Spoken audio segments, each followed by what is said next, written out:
Ladies and gentlemen, this is the state of the scene.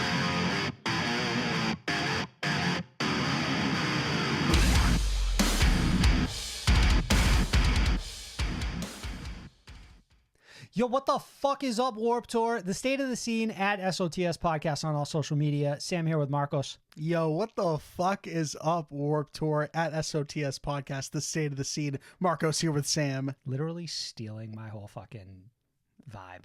All your bars. Just literally robbing me of everything I've built.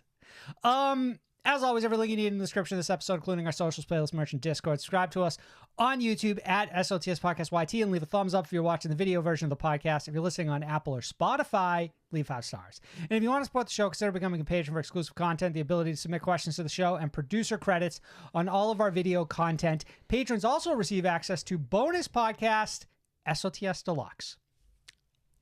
This week, on the Deluxe, the Knocked Loose quote, tearing apart the fabric of the metalcore community. Plus, new music from Akari, and Between You and Me. You can get that. Patreon.com/SOTS podcast. Only $3 a month. That includes a Spotify feed with all of those deluxe episodes on it. Plus, fucking plus. We're premiering a brand new show this week. That will be live to everyone. This week. That's correct. Starting on Wednesday nights. It's called Ranking the Scene, where each week Marcos and I bring a few albums to an ever-growing tier list, and we rank them.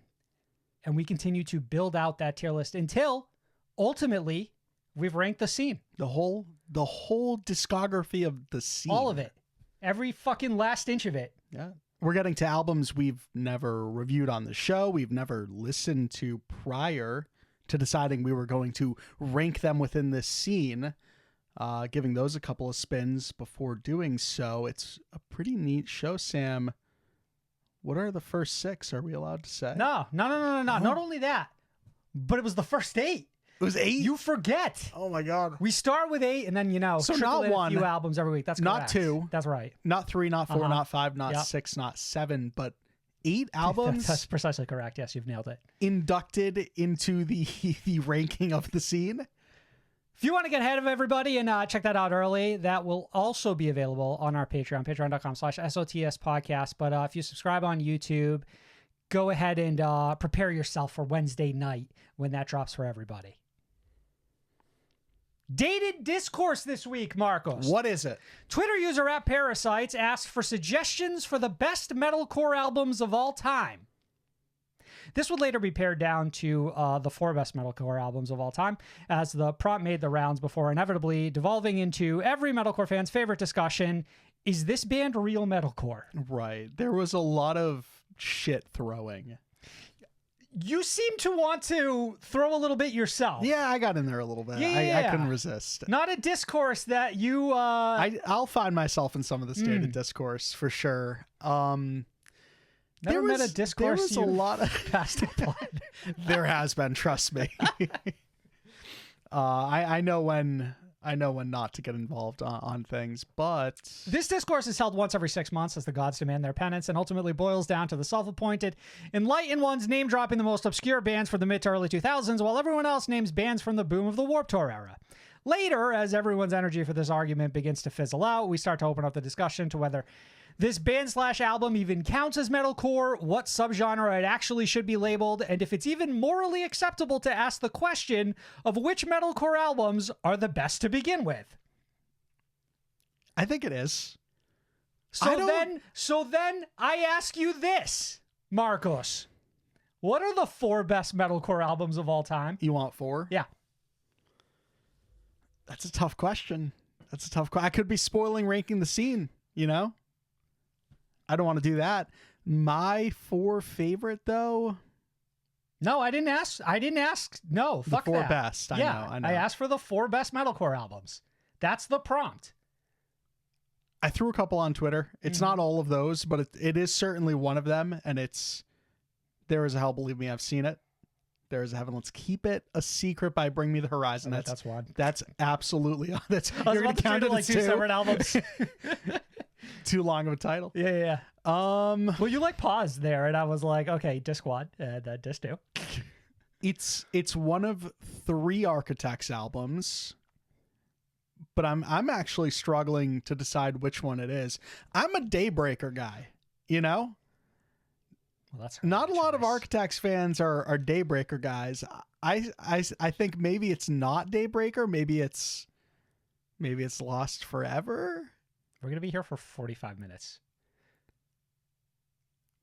Witness. Bless the Fall. Are we at 3 or are we at 2? We're at 3. Okay. We're at 3. There Is a Hell by Bring Me. Yep.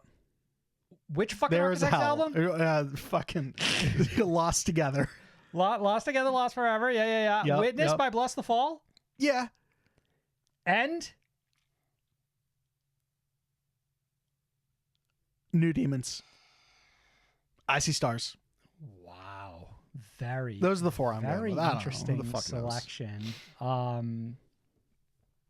The irony, of course, is that you named 4 completely different metalcore albums over on Twitter. So it seems like 3. I named 3 different ones over your there. opinion can waver depending on your mood or the time of day. Right. And then of course. And then I came to the defense, of course, to Hollow Bodies, also by Bless, and self-titled by Issues, which is that motherfucker, you know? Okay, so that's like your 4A, 4B, and so on Yeah. and so forth. Where I probably have a 4Z too. I've given this a lot of thought over the last couple of days. More thought than it deserves, obviously. You're gonna go with some old shit. I know you. 1. I go Sempiternal. Like number 1? I go no, like my 4. Like they're interchangeable. I go Sempiternal. Bring Me the Horizon. I think it is more monumental. It's like, for me, it's almost like a pinnacle of the genre. Like it's almost like it peaked there, and I don't know that we've ever gotten back. Okay. All Our Gods Have Abandoned Us by Architects. That's my call. That's what I think So is the Architects both in album for agreement me. here that Bring Me and Architects absolutely on that Mount Rushmore. This is where I pivot.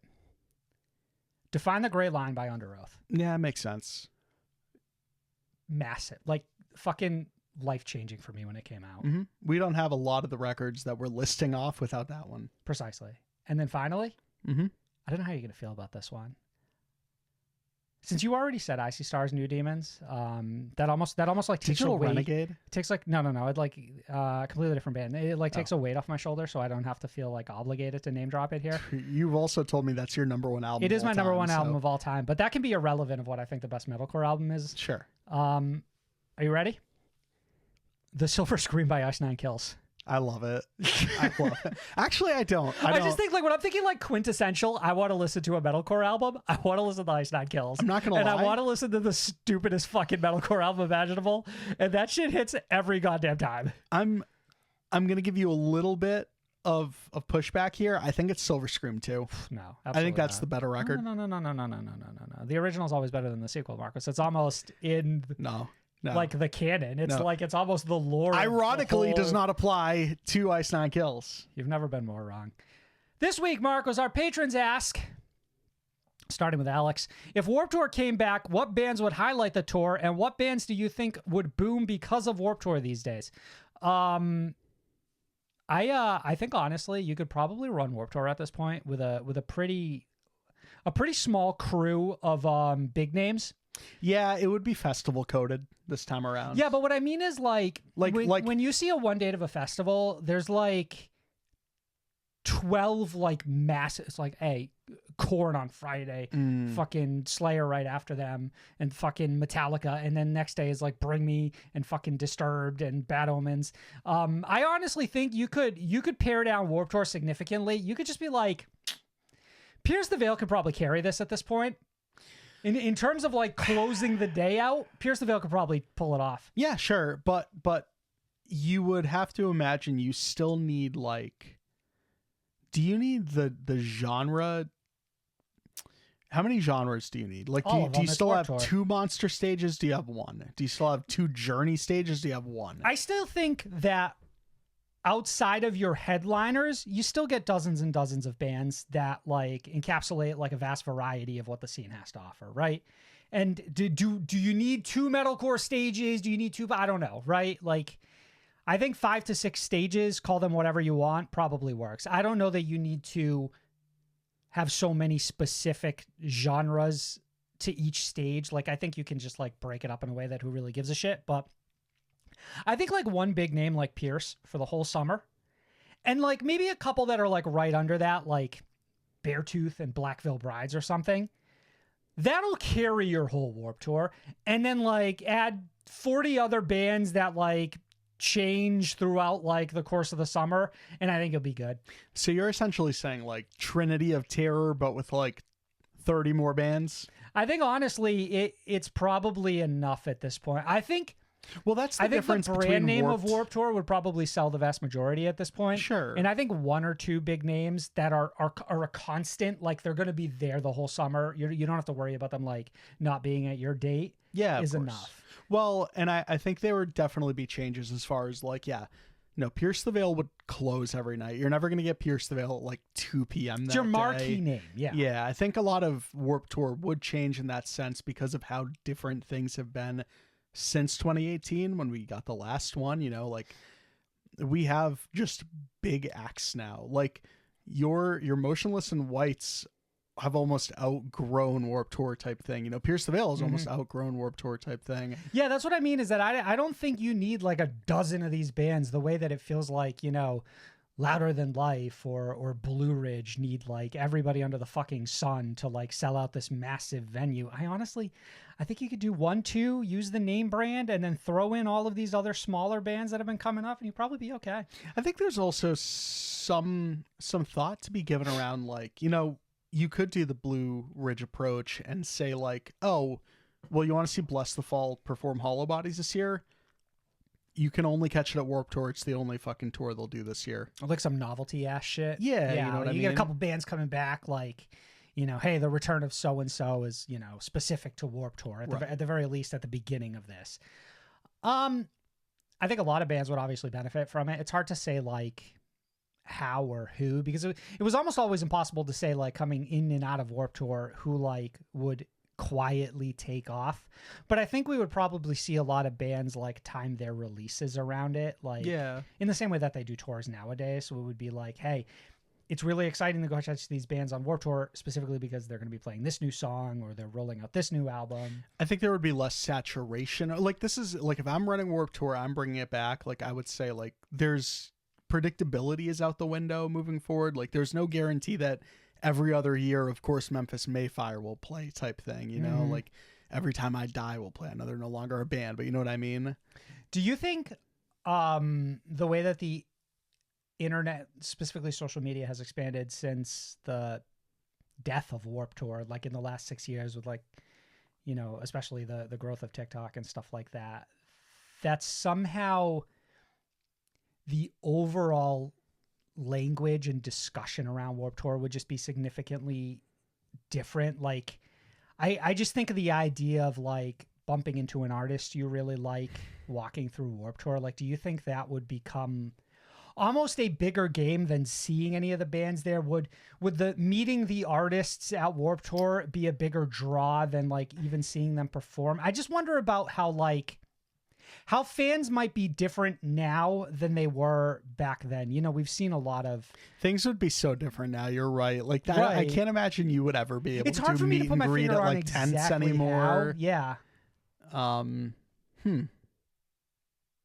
I don't know. It would definitely be different. Like I feel like you'd see less artists walking around the grounds because of like everyone having a phone and a TikTok and stuff like that. And it's like any moment could get fucking reaction gift for the rest of time at that point. Right. It's almost like every last inch of Warped Tour is going to be filmed, whereas before it would have been like a novelty. Now it's almost like it's like your phone is out. Like I try to think back to Warped Tour and I'm like, oh yeah, obviously everybody had their phone out and they were recording performances and stuff like that. But I wonder if even like the energy of like Warped Tour would be incredibly different. I wonder how like a younger generation would even feel about it. Like if the idea of it even like sounds interesting to them. It's so funny because here we are sitting having like barely gone to any festival since Warped Tour. I'm sure there's a way that we could. There was something about Warped Tour that I think always, at the very least,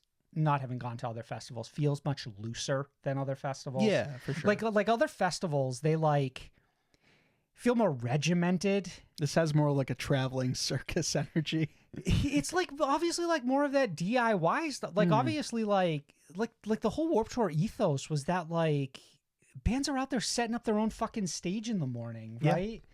Like they're being asked to come out and perform early. I wonder if like even drawing up contracts with bands would be more difficult during Warped Tour now. Like I wonder if 100%. Yeah, if bands just aren't like interested in like putting in all the hard work that like Warped Tour would ask of them, if like easier opportunities are out there, especially when a lot of them probably don't even need Warped Tour anymore.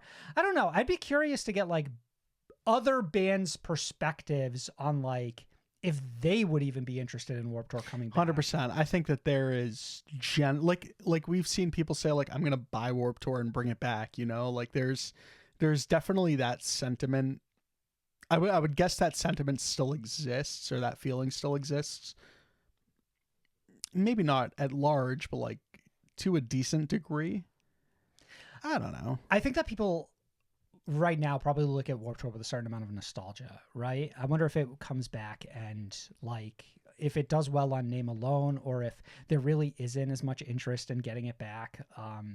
Just a lot of curiosity. Like I almost just want to see it happen to like see how it plays out. Like over, like let's just do a summer Warped Tour and see what happens. You're ready just to know what it would look like, yeah. But also we've seen a lot of like these smaller versions of Warped Tour like just come and go with like next to no interest. Sad like, Summer. Yeah, we're coming up on like 5 years of Sad Summer, and it just feels like that is not like the Summer Slaughter stuff like that. Like it just doesn't feel like people get nearly as excited for that. And granted, they are significantly smaller, so it's probably no surprise that they don't generate as much like conversation. But even still, I mean, let's never forget fucking whatever that one tour was that went like maybe 1 to 2 years and then just completely. Was it like a Take Action or something like that? Sounds about right. Yeah. I think there's also like, it's different. Like you're going to one venue to experience these things. You're not like running around to different stages. Like that's where the excitement comes in, which is why you don't see something like Sad Summer have as much I think maybe excitement around it. And I'm sure that maybe have one or two, but like maybe our lack of perspective around current festivals makes it hard for us to imagine what Warped Tour looks like now. we have to do a circuit. Yeah, I mean, if we hit one of them, we will probably get a general idea of like what is the makeup of a festival nowadays? You know, does it have the same feel as Warped Tour? Does it feel significantly different? How does like what do the merch tents look like? What do the vendors look like? I guess I just don't really know any of it anymore. You know what I mean? Like I feel so completely removed from it. Even if Warped Tour came back, part of me wonders like, would I even be that excited? I want to think I would because it harbors like so much nostalgia for me, but like maybe I too just wish there was like, you know, a Louder Than Life. I'm gonna stop when you. we were You young would be in excited. Our area. Yeah, but am I excited at the? It's like everything else. Is like, am I just excited at the idea of like how nostalgic it is for me? I think I don't know. I'm all. I over think the the place. I got lineup. a million different thoughts. Yeah. But I wonder if bands sit around and go, man, I wish we still had Warped Tour. If like we're just so far removed that nobody even really misses it that much. Like if it even really matters to the culture anymore, right? Well, I mean, you've had like a couple of new classes of bands come in, like, you know, freshman class, whatever. And obviously they don't have that. Like I'm sure many of the members attended it, but they don't have that desire to go back and play Warped Tour like a lot of legacy acts do today. But I would guess a lot of those older bands still do want to go and play Warped Tour. I think personally, I would be much more interested in all of the new bands that would be welcome to Warped Tour in a sense that like towards like the latter years of Warped Tour, it started to get very familiar. Like it was a lot of the same names over and over. Well, that's what I mean. Again. Like if you bring it back, it can't be, you can guess this year's lineup by looking at the lineup 2 years ago type thing, you know? And do the legacy acts, are they no longer things like the Distillers and fucking Bowling for Soup? Are legacy acts now Memphis May Fire? No, well, that was more what I meant. Like, I'm sure if you put Sunday, I guess. a Warped Tour contract on like Under Oath's table, I'm sure they're saying like, oh fuck yeah, we'll do that.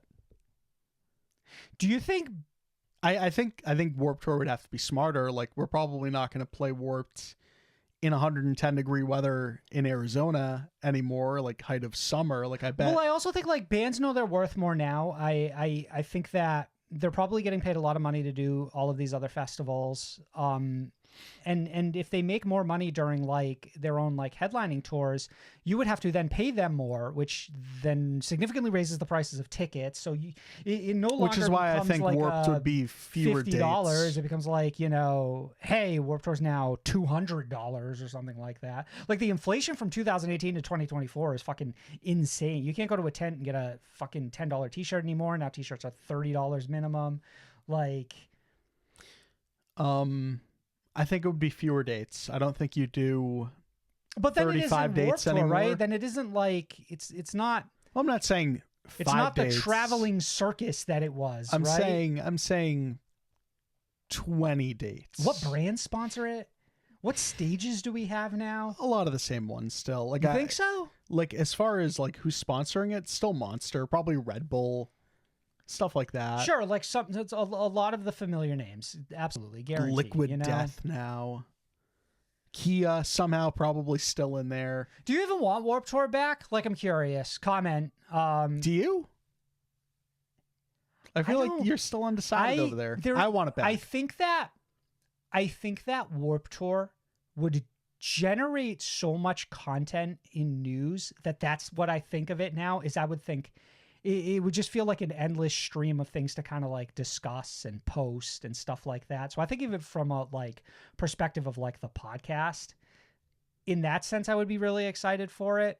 Would I also kind of be interested in going to Warped Tour? Like, sure, obviously, but then like, I don't know. So part of me wonders if it's like one of those things that it's just like the magic of that was of the time period of like my age and all of that kind of stuff. And if it came back, I don't know that it would feel the same to me. You know what I mean? Like would it be entirely different? Would it come back as something entirely different? Would I still be as excited to go? I don't know. I'm very let us know in the curious. comments. Yeah, let me know what you think.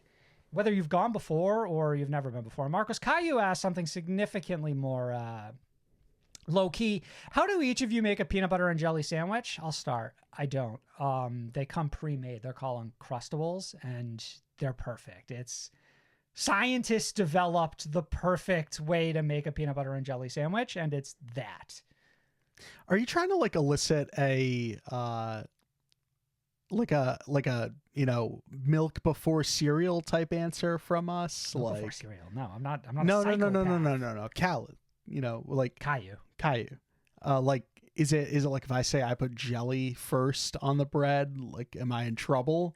Am I supposed to put peanut butter first? Kind of like a left brain, right brain kind of thing. It's like Yeah. if you put jelly first, then like you're, you know, theoretically a maniac, Sure. or vice versa. And then I've circumvented the question completely. Yeah. Well, I don't like jelly, so I don't typically make What? peanut butter and jelly What do you mean you sandwiches. don't like jelly? I don't fuck with jelly, Sam. Drop it. It's just weird. Do you like fruit? Drop it. Is it like a texture thing? Yeah, I just don't fuck with jelly that much. It's like it doesn't even go on the knife that good. Somehow you figured out the worst possible answer for this. Like just Oh, stumbled fuck upon off. it. Marcus, we checked out some albums this week. The breakdown. Starting with Gloom Division by I Don't Know How, but They Found Me.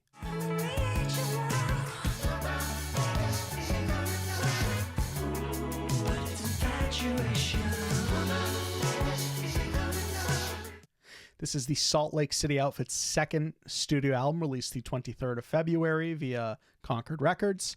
Gloom Division consists of 12 tracks and is a much anticipated follow-up to 2020's debut LP, Razzmatazz. I always forget that was their debut record, probably because Choke is their biggest song and it was off that debut EP. I mean, it's wild that we've gone 4 years since this last album. And obviously, you're going to touch on Yeah. right now what the reason might be. Go ahead. Ryan Seaman's no longer in the band, longtime drummer, second half of I Don't Know How. Now, of course, it's just Dallin Weeks. Which makes this a solo project, right? Like, it's not even pretty a much. band anymore. I mean, it's the Panic at the It's Disco a conundrum, Oh, my God. It's crazy that this would somehow Time's a follow. flat circle. Right.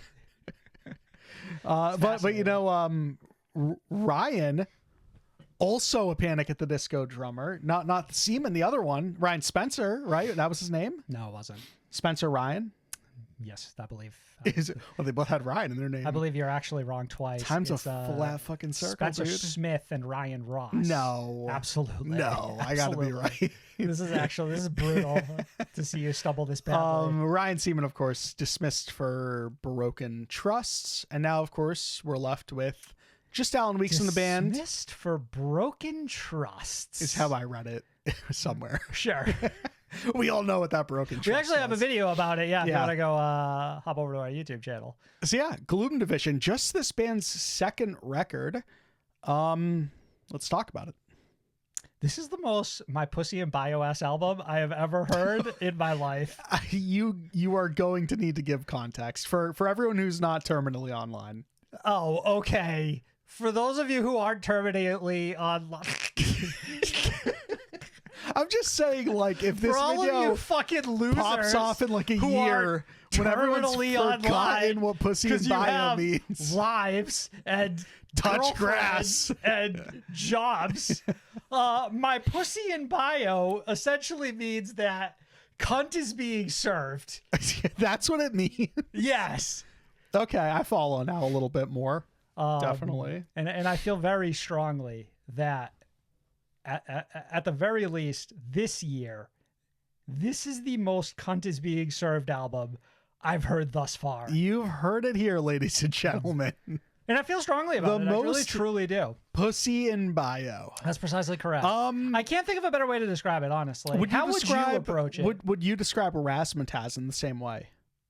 This is Razzmatazz had a glow up, as far as I'm concerned. Yeah. Razzmatazz was the quirkier before the makeover version of this album. You know what I mean? You're saying Razzmatazz is with glasses? This is She's All That, right? Like we've cut their hair and thrown the glasses out and like fixed their fucking wardrobe. Sure. And now we have boom. And all it took was removing Ryan Seaman from the band, apparently. I was actually curious, and you didn't mention it here, so I'm assuming you don't know. Did Ryan Seaman have anything to do with this record? Like, did they have any credits whatsoever?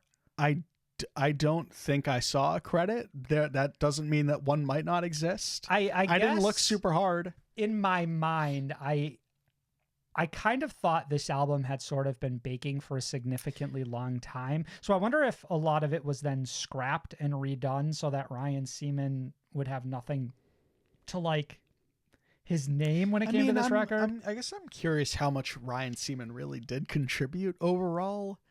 Okay, giving him the credit at the very least, he probably would have come up with drum parts on the last record, right? Sure, like the bare minimum. But Ryan Seaman's not an iconic drummer for their style. Correct me if I'm wrong, but like Ryan Seaman's really just an iconic drummer because we drummed for fucking Falling in Reverse, and at this point I don't know how, and that's really it. Like that's why that can't possibly be true. Ryan Seaman had to have come from another band before. Sure, Falling in Reverse, right? Because Falling in Reverse is like in their supergroup era at that point. I guess like giving them the benefit of the doubt in this explicit situation. Well, where then yes, it I would think mean if that they were a part of the band, I would like to think they contributed something. Sure. Maybe it didn't take a lot of work in theory to remove Ryan from the proceedings, right? Well, I guess I'm just trying this is to all answer speculation, obviously. Like it's hard to say. I guess neither of us have any context. This was probably baking for a while. It could have been because we had one fewer writer in our sessions, or it was complicated a little bit because we had some credits to Ryan and we had to remove them and re-record. Maybe it was complicated legally, like right? Like you got to like fix all of that bullshit in the background before you're able to move forward and release an album. Otherwise, you get all locked up on like who's getting paid for what and so on and credits and so on and so forth. Removed from all that, you're not wrong, Sam. This album's actually fan-fucking-tastic, and that's good. coming from someone who I think has grown to appreciate Razzmatazz a little bit more as the years have gone on. I was not really in love with that record, especially not in the same way I was with that EP when they both respectively dropped. That is not the case with Gloom Division. I get Gloom Division from the fucking jump. Okay. This album releases, I listen to it, I love it. That is the series of events so far. I'm really extremely happy with this one. It has a really interesting energy to it that I think that this band has. Like there are nods to genres that this band has like toyed with in the past that they full steam ahead go into on this record.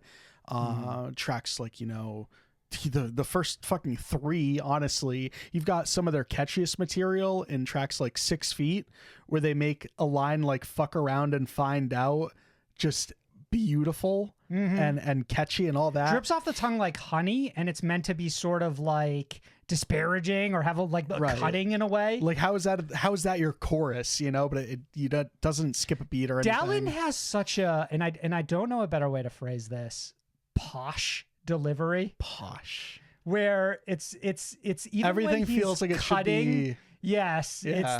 It's very like honey dripping from the tongue. It's very it's like it's almost like classier in a way. Sure. Okay. Like even when he like takes a shot at you, it's still like it just like sort of rolls off the, like it's almost beautiful, like it's elegant. Right. Yeah, I mean I think there's a bunch of different aspects to this release to really appreciate. It's very whimsical, which is something that's carried on since the beginning of this band. I also like that there are ways that I feel as if this carries forward the spirit of Panic at the Disco, even after it feels like that band lost the spirit of Panic at the Disco. Yeah. It's almost like whatever that was exactly gets to continue to live on in this project. Like we're handing off the torch and somebody else runs with it. Some of that's also like the satanic imagery present throughout a lot of this. And it's the way that they incorporate like generations of music into a more modern indie emo pop. I know that just sort of is a word salad of things, but to be fair, this album feels like a fucking mixed word fucking salad of ideas, right? Yeah. Like it's a lot of different like instrumentation. It's like we're just throwing synths in there and fucking xylophones and then like little piano. Like it's just like there's all of these little bits and pieces, yeah. right? And then like some of this like sort of like 50s doo-wop energy and like some of it, but then like the sort of like 70s jazzy saxophone. But like you're like who's the main goth band from like the 70s or 80s? The main goth band from the 70s or 80s. All right, hold on. Don't The do this. Cure? Yes, The Cure. Nice. There's a lot of Cure energy. If they're not goth, fuck me, I don't care. I assure you they were goth. Yeah. A lot of like The Cure present throughout this. Perks of a Wallflower, where they handed the aux and he plays his like The Cure playlist. I think so. And they're like, what's this sad bullshit? But there's a lot of that. Like there's some sad bullshit on here. There's like some the really Smiths. fucking fun stuff. The Same Smiths was difference. probably Same what I was fucking thinking band to me. of. Same fucking band, respectfully. You touched on like whimsical and outside of just like the name Idiots of Oz, like that song does have a whimsical energy to it, you know? Like everything is just so neat on this record. It feels so much put together. So much more put together than Razzmatazz did at the time. Agreed. This feels more fleshed out. Yeah. It's a shame it took us 4 years to get here, right? Which isn't like pointing fingers or blame, though I guess I could willingly point a finger at Ryan Seaman and blame him for some of that. But it feels like, I don't know how, should be deeper into their discography and their career. And yet here we are, so many years has passed. I was really happy to see that there still feels like there's a big audience and a real hunger for more material from I don't know how. Like it's very clear that this band and maybe more specifically Dallin Weeks has really left an impression on the alternative scene. Like people very much crave more of what this is. I think that there's also like a mystery to this band that they have leaned into. It's a character. We had to like their fan base had to like really pull the fact of Ryan Seaman getting kicked out of this project out of this band. To be fair, once things become legally murky, it really like puts a halt on what you're able to say. You know what I mean? Otherwise it could be used against you. Sure. But even that statement about like where things are now was worded in a way it didn't even have to be worded. I do appreciate that Dallin Weeks approaches even things like social media as if they're like a silly game. Like they almost pay it the amount of respect it actually does deserve, and they almost like they just continue to play like some version of themselves on like social media. But like it also extends to like the music videos, of course. And I'm speaking more specifically. I don't know which one it is. It's not the one we just watched earlier. Where it features, you know, Dallin Weeks singing, and there's a drum kit empty behind him, and it's like just the unsaid nature of it. Yeah, like a visual metaphor. Right. But like we're not putting someone else back there. It doesn't matter. We're actively acknowledging Ryan Seaman's not in the band, but we're not going to touch on it.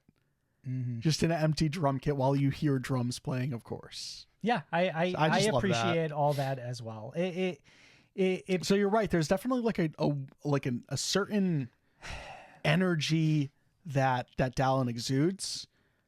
Does it feel like Dallin is a bit of what I would call almost like a like he feels like an artist. I think a lot of that magic rubbed off he's on not Brendan just like Urie. a singer or a band member. He feels like a fucking art. Like he's making art. Whatever this is, it's not just songs he wrote. It's not just an album. It's like a piece of art. It's telling some story, right? Sure. No, I fully agree with that. And like in a lot of ways, again, like Panic at the Disco felt the same way, you know, obviously became a little more homogenized and fucking corporate and commercial as it grew and continued to get bigger. Decayed.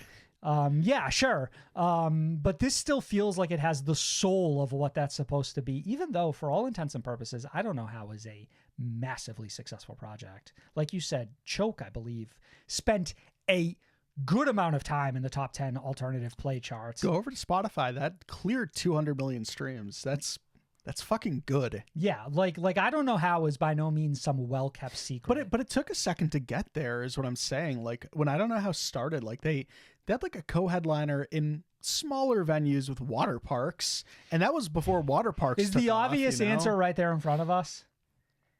What? Is it most certainly a viral TikTok sensation that we just maybe overlooked? No, isn't that how most I songs think it helped accelerate getting like that's how they end up getting. I think it helped accelerate, like, but I think seems like organic growth. I don't know how I feel like we're always going to end up as maybe not as big as Panic at the Disco. Of course, not as big as Panic at the Disco, but like I think that following that came with Dallin when he left Panic was always going to help a song like Choke really take off. Because the irony is that I feel like Dallin serves Panic fans better than Brendan Urie did. Absolutely. Especially with the last couple albums, right? Which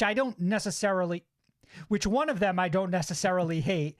It's weird how much Panic you hear on this record, though. Yeah, it's the spirit, just like I said, it's almost like picking up the torch and running with it, and you know, keeping this little dream alive in this little niche corner of the alternative scene, like going. And I believe like Dallin did have writing credits on multiple Panic songs. Is the irony though, like it did feel at a time that we had at least some bands inspired by Panic at the Disco, and now it feels like we have no other band that really sounds like I don't know how. Like nobody feels like they're still kind of doing this, not within our space. You know what I mean? Yeah, and like we'll reference a lot of bands that I don't know how remind us of, but it's not like in a way that they are mimicking them. It's like homages and really strictly only things like that. Because this band's strictly just their own thing for the most part. It really certainly feels that way. I think overall, this is probably like an 8 out of 10 for me. I'm right there with you.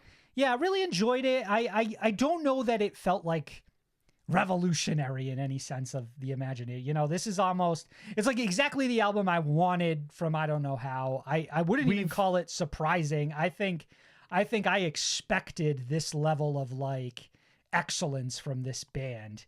I was a little hesitant going into this one. I feel like it was in them is what I'm saying, right? You know what I mean? Like I don't think this ever felt out of reach based on like the glimpses of genius we'd seen in the past. Yeah, but I mean, like there's like one or two songs on here that don't fully do it for me, which is why it's not.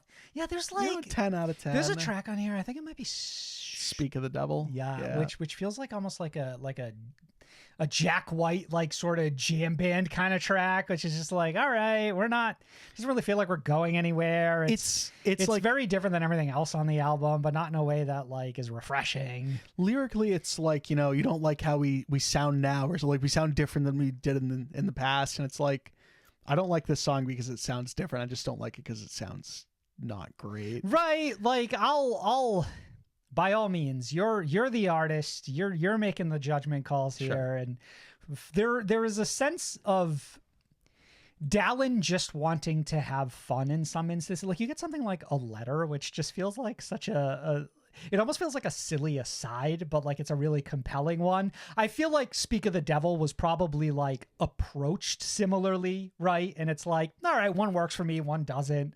I'm not upset by it, but I definitely like this is where you're splitting my own personal tastes. What would you say top 3 songs are on here? I say 6 Feet has to be in the discussion. I'll give you 6 Feet. I think Infatuation is very, very good. I'm a big fan of What Love. Yeah, What Love is strong too. And then I also think like A Letter is good. Sunnyside had a feature from another indie artist. It's not mentioned here in our notes, but I thought that song was really catchy, and I thought it was especially interesting because it was an artist feature that I'd never heard of before, and I feel like there's a certain level of legitimacy that they're the only feature brought into this, right? Like a tip of the hat kind of thing. So I'm like, all right, now I'm paying a little more closer attention to this artist. Yes, definitely. So I appreciate Sunnyside in that sense. I think Idiots of Oz kind of makes this album end with not its like strongest foot forward. Like it's a just fun didn't song. hit. I think by that point I'm like, I've had my fill of this record. I think A Letter would have been a funner way to end this album. I was gonna say the same thing. Like there's definitely like a good closing track on this record, and it's not Idiots of Oz. That, or you cut a couple tracks off here, and then you get something that feels a little bit more like just a little stronger by virtue of like tightening it up. Yeah. So Gloom Division, go check it out. We're moving on to Pale Hell by Paledusk.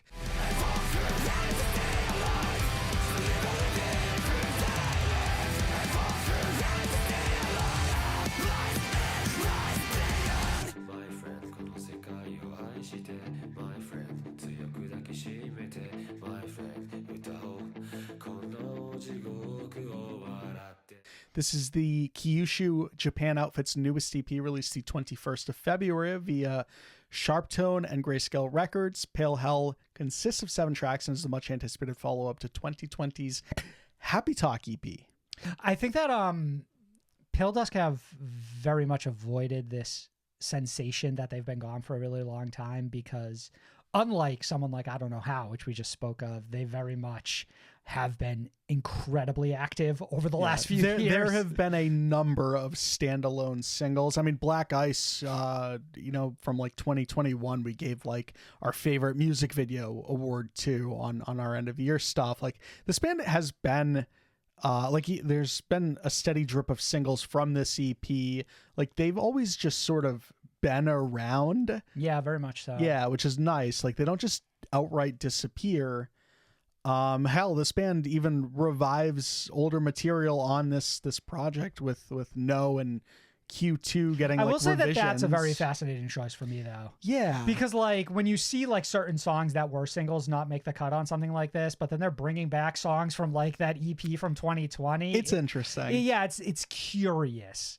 Obviously, like, bringing in a feature, I suppose, like, makes it feel much different. But I'm almost wondering why they didn't like make the choice of like just doing a new song with them, I think it makes you forget that this band only has like the EP to their name and now this, like, because it feels like they've been much more of a constant within the scene to have so little material, even though they've done a good job of keeping their name sort of in the spotlight. I mean, this band definitely still has like 30 songs somehow. But yeah, you're right. Like the fact that we haven't gotten a debut album from Paledusk yet, even despite consistently talking about them for like 4 or 5 years at this point, is interesting. I'm curious what the thought process is when going and putting together something like this. You know what I mean? Like, why these songs specifically? You know what I mean? Why do like what feels like, or what is like reimaginings, even though they're not like blatantly spelled out that they are? Paledusk feels forward thinking to the degree in which you could argue we may never see like a debut record from this band. Sure, they could all be 40 chess moves, right? Just a band that's more in touch with all of these things than I am. But that's what I'm asking for, is I'd like them to sort of like, I would love to understand why they think that way, like what the process is to put together this and to include older songs and stuff like that. Let's talk about the songs we do have, Sam. This is such a fucking Paledusk. So Paledusk, like, if I had to describe them, is just like this really chaotic mix of just like generations of the scene all crushed into one and then like given a modern twist. So like it all feels familiar and new at the same time, which is a really neat sensation.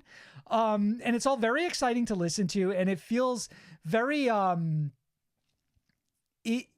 it energizes me in a way. Like a lot of this music feels very fun and like it's just one fucking boost of serotonin after another. You're going to hear a couple breakdowns on here that I'm not sure you're going to enjoy more than any other song you'll hear this year. Like in those key, like when the breakdown hits and I'm ready to die for my friends, like the fucking hair on my arm stands up. With like the yelling alongside it. Right. Like they've actively triggered something in my brain that just like immediately resonates to what I'm listening. But it's not just that. It's that ending guitar riff in the track No. It's the fact that they have like samples of horses making like neighing sounds in Super Pale Horse, stuff like that. Mm-hmm. We have horse sounds in Super Pale Horse. It's just like couldn't be more on the nose, but it couldn't work better.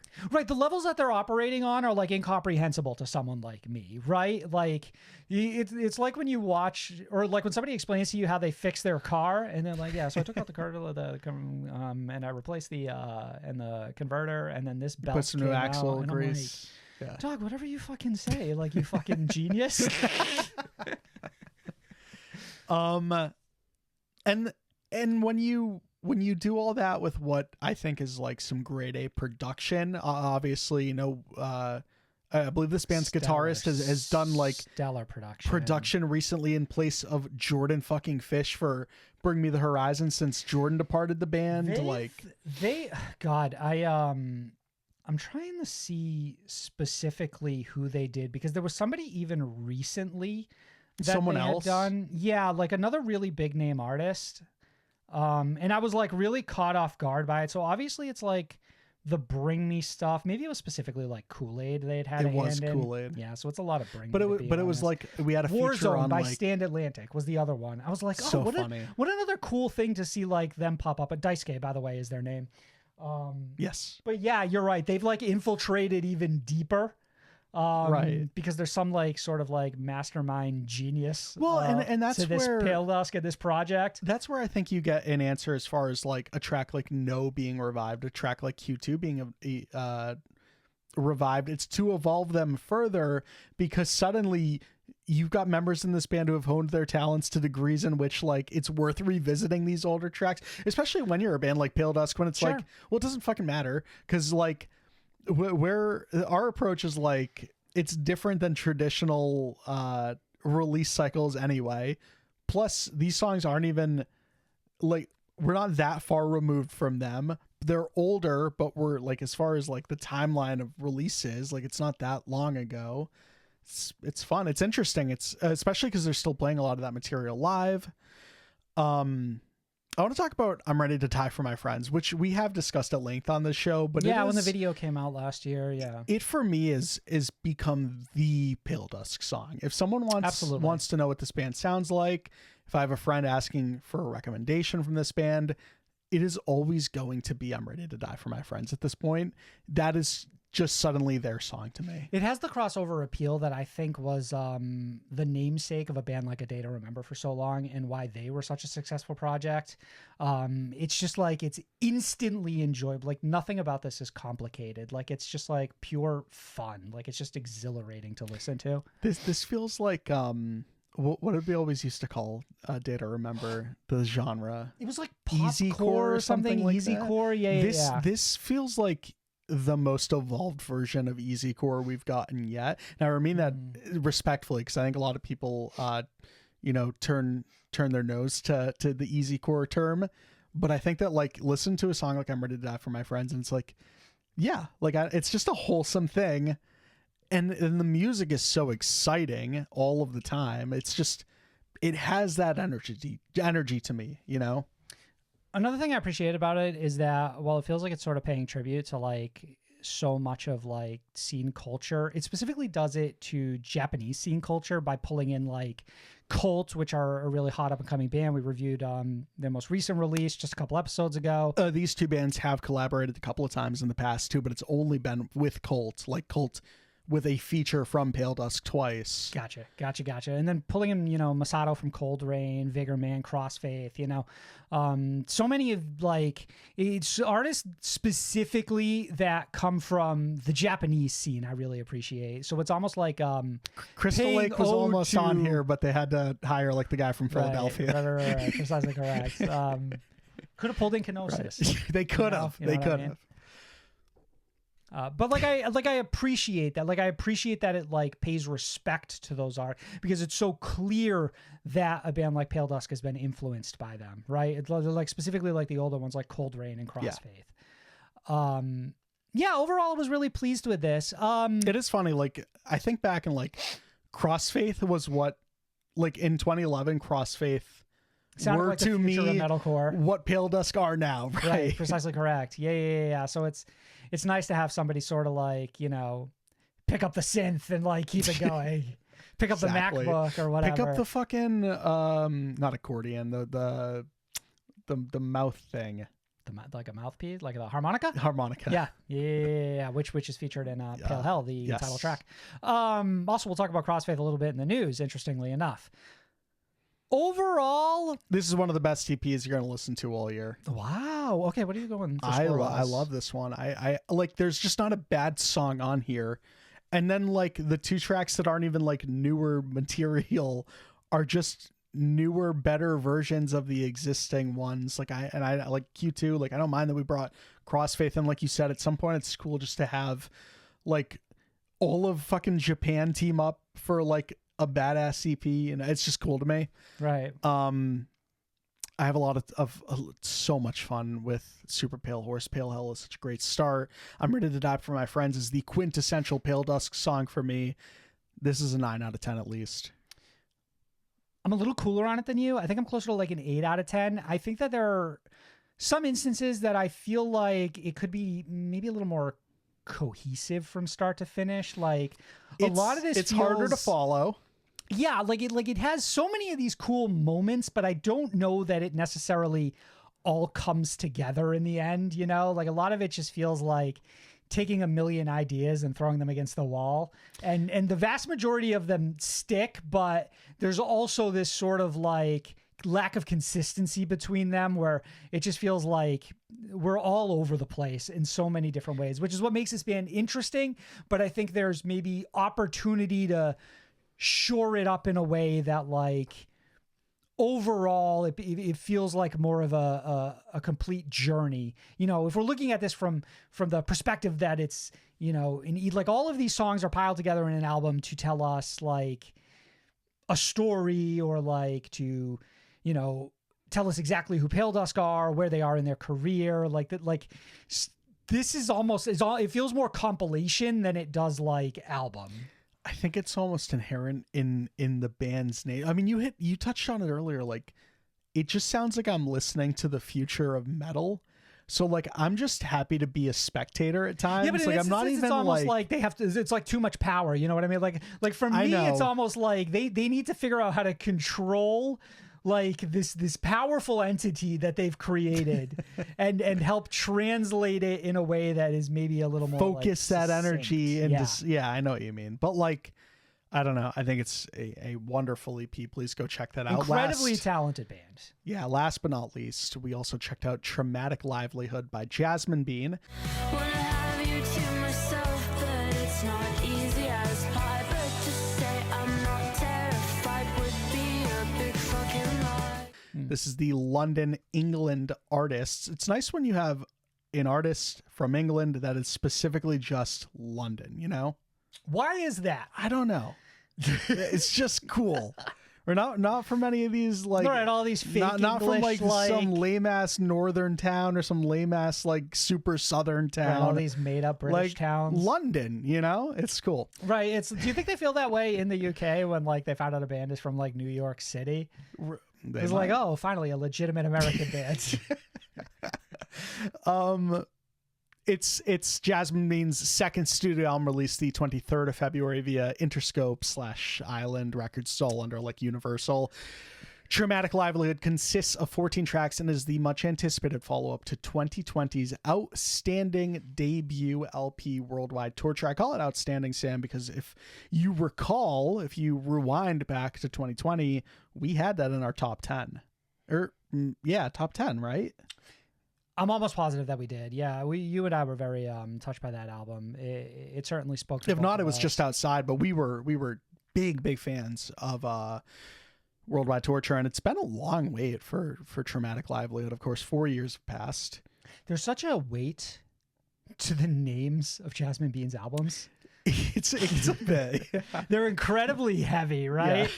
And they do actually a fairly good job of communicating the experience that you're about to have listening to them for what it's worth. So some interesting factoids about this, Marcos. I read an interview. I know almost next to nothing about Jazmin Bean, about like the creative process behind this album specifically. So I'm hoping that's what you're diving into. That's exactly it. So I read an interview, and I can't remember the outlet, so apologies for that. But Jazmin was sort of talking about like the process of creating this album. It was the London Times. So, but more specifically, like their own life. Like they touched upon a few different things, right? And all of that is sort of like, for better or worse, inspiration that went into this record. You know, one of them is that they went into rehab. And they came out of rehab and ended up rewriting this album and scrapping the original version of it. So while they felt that they had good songs, they didn't necessarily speak to where they currently were in terms of like mental state and like the message that they wanted to communicate overall, right? Sure. Yeah. Another more harrowing thing would be that Jazmin Bean speaks to their experience being groomed at the age of 14 and traveling overseas to see their groomer who lived in America, and their legal battle with them, which ended up not going the way that Jazmin hoped. But this album is their way of sort of like speaking of it, to it, getting their like story out there as best they can. And I think if you sort of sit here and you marinate on some of these lyrics and stuff like that, Definitely some like very, narrative like, through lines that you can absolutely. Some of it more blunt and obvious than others, right? Which is one of like the most appealing things about Jazmin Bean's approach to songwriting at times, is like it's all out on the table. Like I love the bluntness of the lyrics, and it doesn't matter the attitude or the vocal delivery of it. We still get the sentiment across always. Anything else from I think the only other thing, and maybe it's a maybe a little less serious thing, is that this is their first release on a major label. So Worldwide Torture was actually independent. It's weird because like I went back to Spotify and I don't remember it being on like Interscope Island, but that's what it said, and I'm like, all right, trust it. So you're saying independent beforehand, now on the major? Yes, Okay. correct. And you know, independently, Jazmin Bean grew a significantly big audience. I can see why the major label would go and try to scoop someone like Jazmin Bean up. Yeah. Right. And, you know, some other little smaller things on the side, major label paid for their rehab. And I thought that was interesting because I feel like we have so many stories about major labels from like a negative perspective of just not like caring about their artists and just like being a money machine and things like that. So it is nice to hear an instance of what it feels like a label going above and beyond for an artist in a way that makes it seem like they really do care for them and their like health and stability. And also that Jazmin Bean is an incredibly young artist. So I didn't realize this at the time that we did Worldwide Torture, that review. Yeah, like Jazmin Bean's only like 21 as of like this year. Right. And I think they were like 16 or so when they wrote that album, which is nuts. Right. Like it makes we're it feel talking even more impactful that they were so young when they wrote. Like it gives them a real sense of like being like an auteur or like a prodigy. That's what I was gonna say. Like now we're talking prodigy. Like that is a great record. It's not a great record, you know, under the lens of knowing it was a 16-year-old who like wrote that and released it. Right. It's now in retrospect it makes it an even greater record, right? And now I look at something like Traumatic Live Load, I'm just like, well, that's a 21-year-old writing this down. Like, holy shit! Like, the music is still good. And like, well, let's get into the review. It is important to touch a little bit on that this is definitely a different record than Worldwide Torture. I've got a couple of notes if you could just scroll a little bit. It's way less abrasive, sonically especially. Lyrically, it's there in bits and pieces. It's definitely a little less intense. Like I think like Jazmin Bean drops like cunt in the first line of like Worldwide Torture. That's not happening on this record.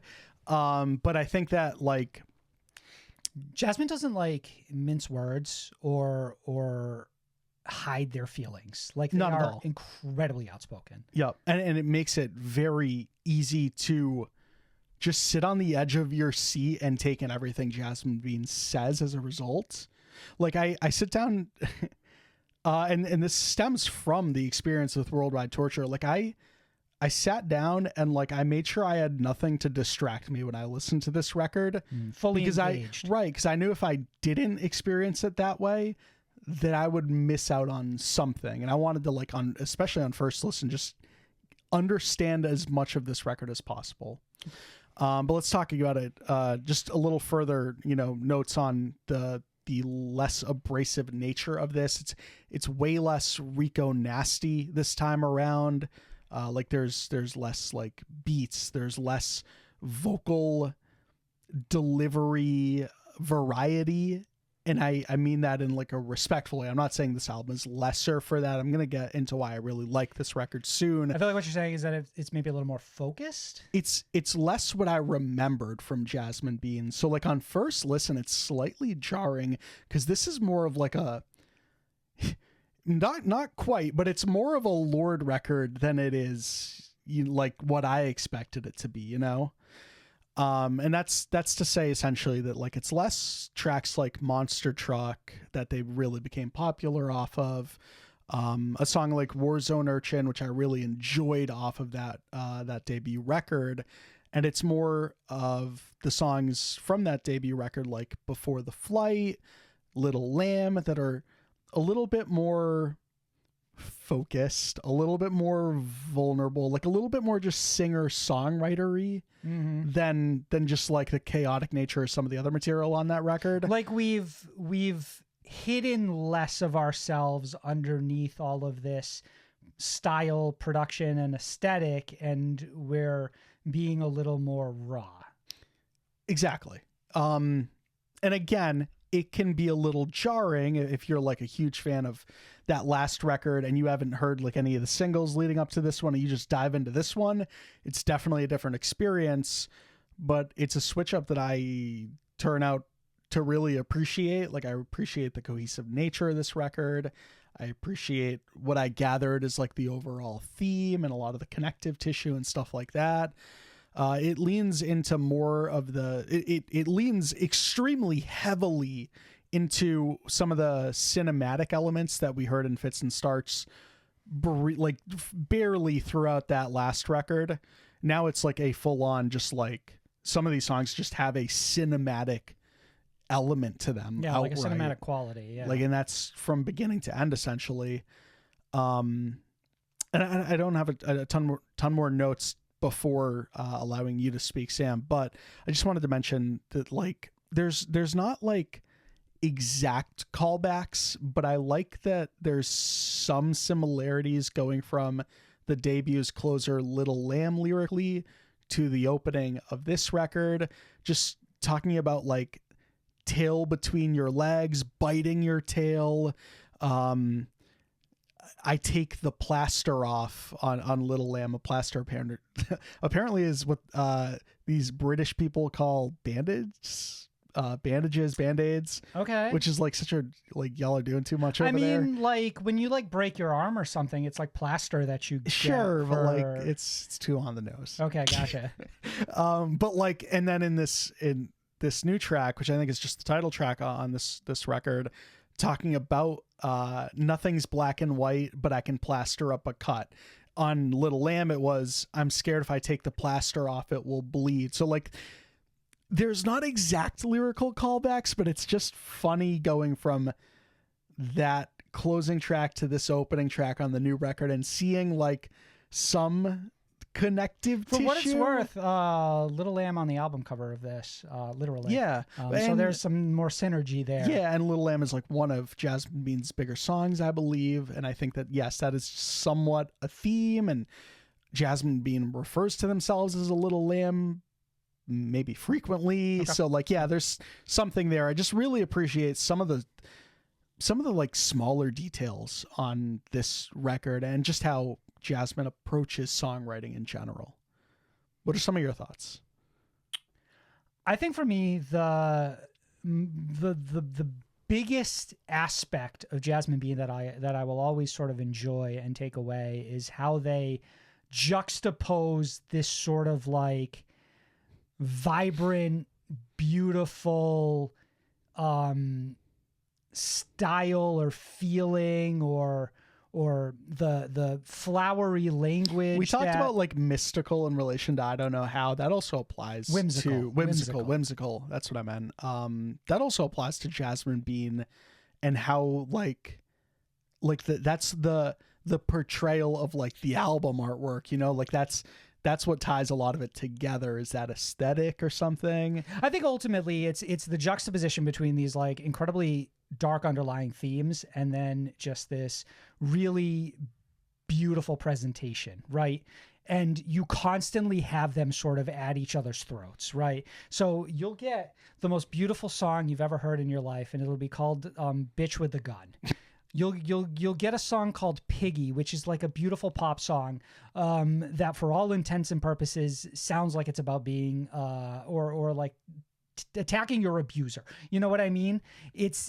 And then you'll go from a song like Piggy that has like these dark lyrical themes to something like Favorite Toy, which feels like it's a more like just honest, loving sort of like pop ballad. You know what I mean? And it always has these things sort of like pitted against one another, right? I think like really these lighter you didn't elements touch on with it. These darker elements. I think two of the best examples are Stockholm Butterfly and then Charm Bracelet, which come later in the record. Mm-hmm. Stockholm Butterfly talking about like Stockholm syndrome, obviously. Like, you know, there's a line in there about like, you know, I'll wait until you get out of prison even though I'm the one who put you there, stuff like that, where it's like, but like the dressing of the song is so whimsical and pretty and stuff like that, you know? Right. Like it's really hard to sort of interpret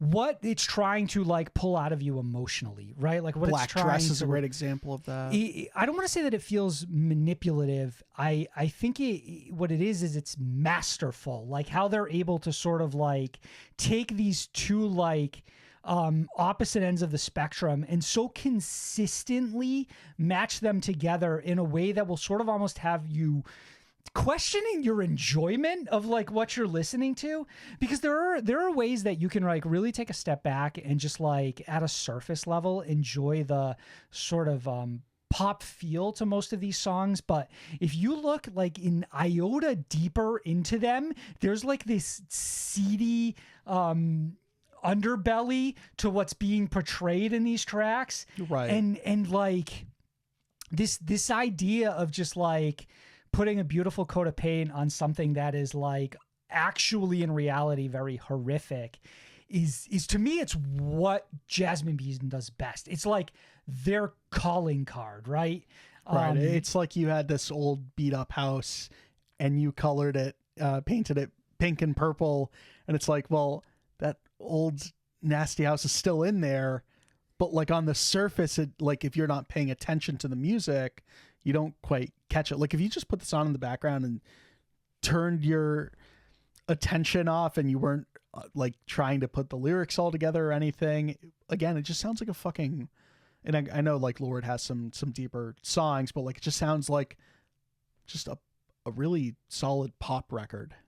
It sounds like any other commercial pop song, right? Yeah. Just in terms of like how easy they are to swallow. Like they just like they're airy and you know, like there's this overlying sense of positivity to them, and then it's that underlying sense of like darkness that is what really makes them special. I think what I really appreciate about it overall is just how sort of like honest and open that like Jazmin is. Vulnerable. About, like, right, vulnerable, and sort of like speaking to their journey and like the specific things that they've gone through, and the way that all culminates in the Blood Brings Color and Fluorescence, the closing tracks on here. Floris. And Floris, yes, thank you. And how it's sort of meant to, it's this notion that like all of these purely negative things haven't ruined Jazmin, but have been the things that have flourished into the art that we now have. So it's like, it's so crazy the way this album makes you feel and makes you question the way you feel. And I think that really speaks to the power of Jazmin as an artist overall. No, fully agree. What are you feeling for a rating on this one? I think I'm hovering right around like a 9. There are moments where I feel that maybe this album would be stronger if there were a couple less songs on it. If the track listing, it's incredibly top heavy. Like my absolute favorite songs, Piggy, Favorite Toy, Terrified, are all like right at the top. And I don't think that the back half of the album is as strong as the front half of the album, personally. So I was going to say that is where we actually like are most divided on this. I think the back half of this record is stronger than the first half. Interesting. Okay. Or at least I feel so much more invested in the back half of like what is going on, the story we are telling. But I just mean like, but I mean like Charm Bracelet is my favorite track on this record. Okay. Like it's just the catchiest song on here. Okay. So we are at odds there then.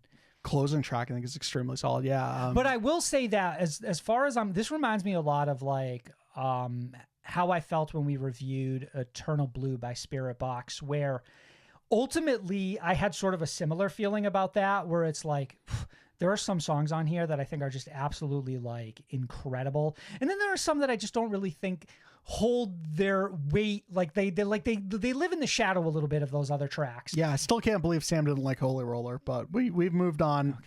Okay. But ultimately the point I'm trying to get across is that like the songs that I adore are so strong that they almost make up for the fact that I'm not as head over heels for other tracks on here. Though I will say, you know, it's hard to argue against an artist's decision to include certain songs when they're trying to communicate such heavy themes and speaking to like experiences in their life. Like I'm not coming in here and saying that song shouldn't be on here. I'm just sort of communicating my listening experience going through this. I think a slightly pared down version of this album maybe would have hit even harder for me personally, but still walking away from it, I think it is a massive victory and continues to put Jazmin Bean in the conversation as being like one of the most promising artists in the alternative scene right now. 100% agree with that last statement. And I know what you're trying to say. It's like you could have cut off seconds, minutes here or there, and you could have made a record that's slightly more enjoyable. Doesn't mean that you'd want any one song removed entirely or you think it should be removed entirely. I just think the experience maybe could be more impactful because it would really like, I don't know if it's a matter of like focusing my intention or of just like harnessing like the energy of what is happening in this record and really like cementing a point. And I think that sort of maybe as this record, it feels a little long-winded to me, in a way that I forgive it because I think its peaks are so massive, but I do walk away from it feeling like there is a slightly better version of this album that could exist. Okay. I guess where I'm at, like I said, I think I appreciate the back half a little bit more than the front half. I like that this is different from Worldwide Torture. There is still part of me that is not completely over losing some of the variety musically and vocally that we got on that record in comparison to this one, but I appreciate a lot of those changes still in spite of that. I think ultimately though where I'm at is probably an 8. Like it comes with a recommendation. Like I like this record. I think it's a really good one. I'm not quite at the 9 that you're at, but the reason I mention all this is because I could see myself growing to appreciate this album still even more throughout this year and seeing that it's a 9 or hell, maybe a 10 with more time spent with it. But right now I'm probably comfortably sitting at an 8. Kind of feel like this is exponential growth from Worldwide Torture personally. I just think that like, I feel as if Jazmin Bean is a much stronger songwriter and artist with this release than they were with that one, which is saying something because Worldwide Torture was quite a strong album at the time I listened to it as well. Yeah, well, and that's what I don't want to take away from Jazmin Bean either, is I think we started out incredibly solid, and it's like, this is by no means a regression. It's just something different from Jazmin Bean. I'm still getting used to that. I wasn't completely prepared for, like, I don't think I really paid attention to any of the singles that released off of this. I was surprised when, God, what was it called? There was a track that turns out came out in like 2022. I thought it dropped like fucking last year. Yeah, it had a feature on it as well, right, if I remember correctly. Part of me wants to say thinking about the same one. Yeah, I want to say it was like, it's not Carnivore, maybe Gore or something like that. I forget exactly what it's called. Sam's looking it up. I'm not positive either. He has not found it yet. Carnage. That song was incredible. But I went back and like I re-listened to it and I'm like, oh, this has an energy shift as well. It's not quite as chaotic as some of the material on Worldwide Torture. But yeah, like even then, like I lost track of time. I thought that song would be on here. Thought it was like the lead single. Then this record comes out, it's not there, and I'm like, I don't know. So my head's still spinning a little bit, but Traumatic Livelihood is still a very good record. I think it's one of still the most unique records that has dropped this year. I implore people to check it out. Overall, I think this is an extremely solid week in terms of releases. And honestly, this whole month has been very strong because last week was fucking good too. Absolutely. Yeah. We started off with like Normandy on top of that. Like it's been a good month. Yeah, you know, it feels like the names have been a little smaller this year off the top because you remember how out of control the beginning of last year was with like Fall Out Boy and Pierce and Paramore, but the quality has not diminished by any sense. Quality's better than last year for sure. It does feel that way, yeah. The news. As always, the news is brought to you by Shibori Threads, the clothing label of the alternative music scene. Linkin Park Unearth Friendly Fire. I was supposed to protect you, no matter what's to come. The track comes from the 2017 recording sessions for One More Light. It will feature on the band's upcoming singles collection titled Paper Cuts, releasing on April 12th. In addition to Friendly Fire, the album will contain 19 singles spanning across Linkin Park's entire career, including such fan favorites as Numb, In the End, What I've Done, and even last year's Lost, which has seen over 170 million streams on Spotify since its release. Fans have noted that the only album to receive no love on the release is 2014's The Hunting Party. Unfortunately. Friendly Fire features the late Chester Bennington on vocals, who tragically passed away in 2017, the same year Friendly Fire was initially recorded. Guitarist Brad Delson had this to say about the track via consequence.net. When we started looking for an unreleased track to include in our greatest hits collection, I was blown away by the power of the song, the power of the storytelling, the power of the vocal, the sonic landscape, and I actually thought it was closer than maybe we had realized at the time. We got together to work on and connect some of the missing pieces that, for whatever reason, hadn't revealed themselves during the recording for One More Light. I can't wait for people to hear it. It's such a beautiful, compelling, heartbreaking, hopeful story and really resonates with me today. Mike Shinoda had this to say on the new compilation album via Billboard.com. Each song in this collection is both a singular moment on our timeline and an evolving story that is much ours as it is yours. From our first release, One Step Closer, to the brand new Friendly Fire, the track list spans all our chapters so far. Thank you for being a part of our journey. We hope you enjoy Paper Cuts. The band has actually been on hiatus for nearly 7 years now, Marcos, and has been adamant when asked about touring that there are still no future plans to do so. Wow, a lot to chew on. Not 100% sure where to start. I mean, I guess like let's just start with Friendly Fire. New track. I think the song is better than a lot of what I heard on One More Light. Interesting. Now, One More Light for me is really two songs that stuck with me since that release, right? And I don't remember the vast majority of that record outside of that. I do, though, feel listening to Friendly Fire that this would appear to probably be right at home on that album.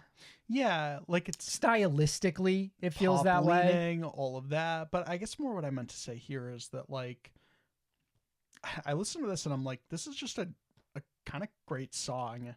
Okay, so you were really moved by this track, huh? Yeah, Did a lot of that have to mean, do with the music video, which is, it's the band sitting around kind of listening to the track, interspersed with cuts of Chester in the studio originally recording it? I think watching that definitely moves you. I had listened to it prior to just watching the video. So, like, I still had, like, some thoughts formulated on it, and I did like the track at the time. Watching that video, though, really hammers home how much I just love Linkin Park still, you know? Like, that'll never change. Just one of everyone's favorite bands forever. Yeah, like, permanently iconic, for sure. And Chester Bennington feels the same way. Like, at this point, I practically think of them less as a person and more of, like, a entity. You know what I mean? Yeah. Like, and there is something to this idea that we're still getting these songs with Chester on vocals released, years since he's passed, that really sort of like continue to grow the legend that they were. You know what I mean? Yeah. It's interesting because I think that was everyone's question for a bit after, obviously, the mourning period was what becomes of Linkin Park now. And it's interesting this day and age, and that, like, well, they don't really need to move on in the sense that, like, Linkin Park before Chester passed away had a career that spanned what, like 2 decades, essentially. And there's probably so much material, and we're starting to get it now, drip fed to us in tracks like Lost and Friendly Fire, that, like, Linkin Park can sort of continue to just be Linkin Park, and nothing has to really change more than it has already yet. Like, I like that there's still no future plans. I like that when we get a new track from Linkin Park, it's their old tracks. It's something from this era that was kept in the vault. It's something from that era that was kept in a vault. And so in a way, it honestly makes it's weird seeing, like, video of, like, Chester having recorded the vocals for a track like this. And that's sort of the point I was trying to make earlier. It's just like, man, Chester still lives on in so many different ways, because there's, in this day and age, there's so much of Chester we never got to see that Linkin Park can respectfully just continue to pull the veil back on until they've gotten to a point where, like, it no longer makes sense to. Songs weren't fully structured, stuff like that. But and then they could just stop, because, like, ultimately, like, that's the part that, yeah. And granted, that is their choice. I'm extremely curious about a theoretical future where this band would want to go and record new material and continue as Linkin Park, even if Chester wasn't at the helm. You know what I mean? Like there's part of me that is interested in what a song could sound like, right? Like, what would a new Linkin Park song sound like if Chester wasn't there? I think one of the crazy parts, though, is, like, a track like Lost being able to cover like the 200 million spread or whatever that easily, coming from a certain era, releasing, 5-6 years after, or it's longer at this point, I guess, after Chester passed away, like, and still being able to do that well also just lends itself to the fact that, like, man, if anyone forgot, Linkin Park is still a superstar. Like, they're still the biggest rock band we've got. I think that's also what gives them the amount of choice that they have in how to approach moving forward. Like, nothing about Linkin Park ever has to feel forced, because this band has already seen metric levels of success that most bands will never even come close to. Financially, I'd like to think that all of these artists are incredibly comfortable. You as a name brand, Linkin Park alone just feels like it still like would move heaven and earth, like whether it's through merch or music. Well, we celebrated like 20 years of Hybrid Theory recently, I think. Like Meteora. With this singles collection, like that's how this band can continue to just exist. It's stuff like that, Yeah. So it's like, in a sense, Linkin Park could retire and there would be nothing left to say. You know what I mean? And that was, and I would feel comfortable with that. I mean, some of that wording is what I wanted to discuss earlier. It's like, is that you or the band who have said they've been on hiatus? Because I mean, they certainly have not been active, but they've been on hiatus least, in the sense that they have not performed. They have not released a quote unquote new song, right? Like, Friendly Fire is new, Lost is new, but they're compiled from old recording sessions and stuff like that, and they've been reworked and, obviously never before heard. But I guess there is an element of this band that has been sort of like hard paused, right? And there hasn't been any communication from the band to make it sound like that will change at any point in the near future, right? That Linkin Park will play a show or anything like that. Hunting Party. That's also my least favorite Linkin Park album. Do you remember anything about it? The artwork, always, which I actually am sort of fond of. Yeah. But songs, no, nothing in particular. But I guess there's part of me that's like, if you're going to span the entirety of Linkin Park's career and even include like songs from like the Hybrid Theory, like mashup album, you get it to 20 and you put one song from the Hunting Party on there. There's one LP. Yeah. Unless that band is so incredibly unproud of what they made, which I guess I've never gone back and read interviews about how that band feels about the album. I mean, wasn't the whole sell for Hunting Party was that band going back to rock roots after 2 albums that weren't really that? Yeah. Yes. And it was not successful.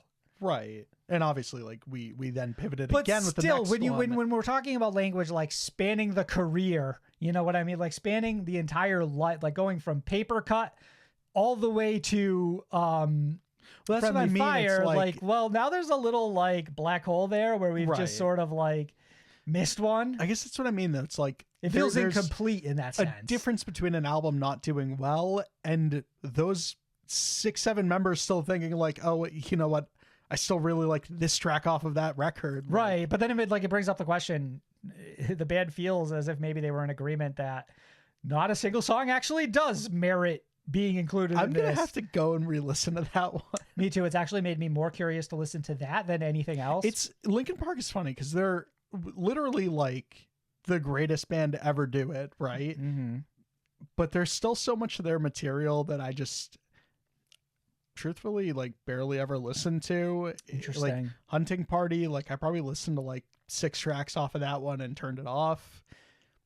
Didn't really love One More Light. Obviously, like that record has taken on a lot more meaning. Just because you may be the best to ever do it does not mean you are without imperfection. Well, right, you know what I mean? We like, have to allow, like, if you're going to release, 200 songs over the course of your career, maybe it's okay that, like, 10 of them didn't turn out perfect. You know what I mean? It just feels so funny talking about it in the sense that, like, man, we talk about, like, unreleased Chester songs, and like there's still Chester songs that were released I've never heard. There was 40 Hunting Party songs unreleased, but like we're never gonna see them. Right. But it's just funny talking about like that band, the band, and also like acknowledging like even after so much time has passed between like Chester passing, like mourning that, everything, like there's still a bunch of like Linkin Park I either don't like or don't feel like going and experiencing even for the first time. I mean, when you have a band whose discography is so vast as Linkin Park, I would imagine that you could probably talk to most fans and, you know, at the very least, they're going to tell you what their favorite and their least favorite is, right? They may not hate their least favorite, but they certainly have one. Would everyone name Hunting Party last? Like if they just had to, not ranking, but like list off every Linkin Park album, you know, is Hunting Party always the last one for they all say? intents and purposes, a lot of One More Light is colored by what happened after it. But at the time, that was not an incredibly well-received record. We didn't love it.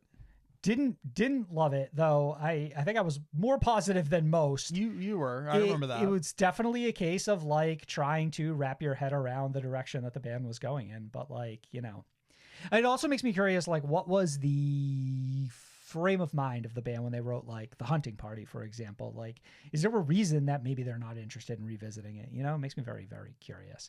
Definitely. Machine Gun Kelly has released new single Don't Let Me Go. Laid in the bed thinking maybe that hate'll finally go away if I'm not alive. Wish I didn't listen, just like I wish they would understand me one time. I had a breakdown and tatted my entire body except one line. It marks the second single from the artist since their return to rap following 2023's Pressure, and since making a massively successful deviation into the pop punk genre with 2020's Tickets to My Downfall and 2022's Mainstream Sellout.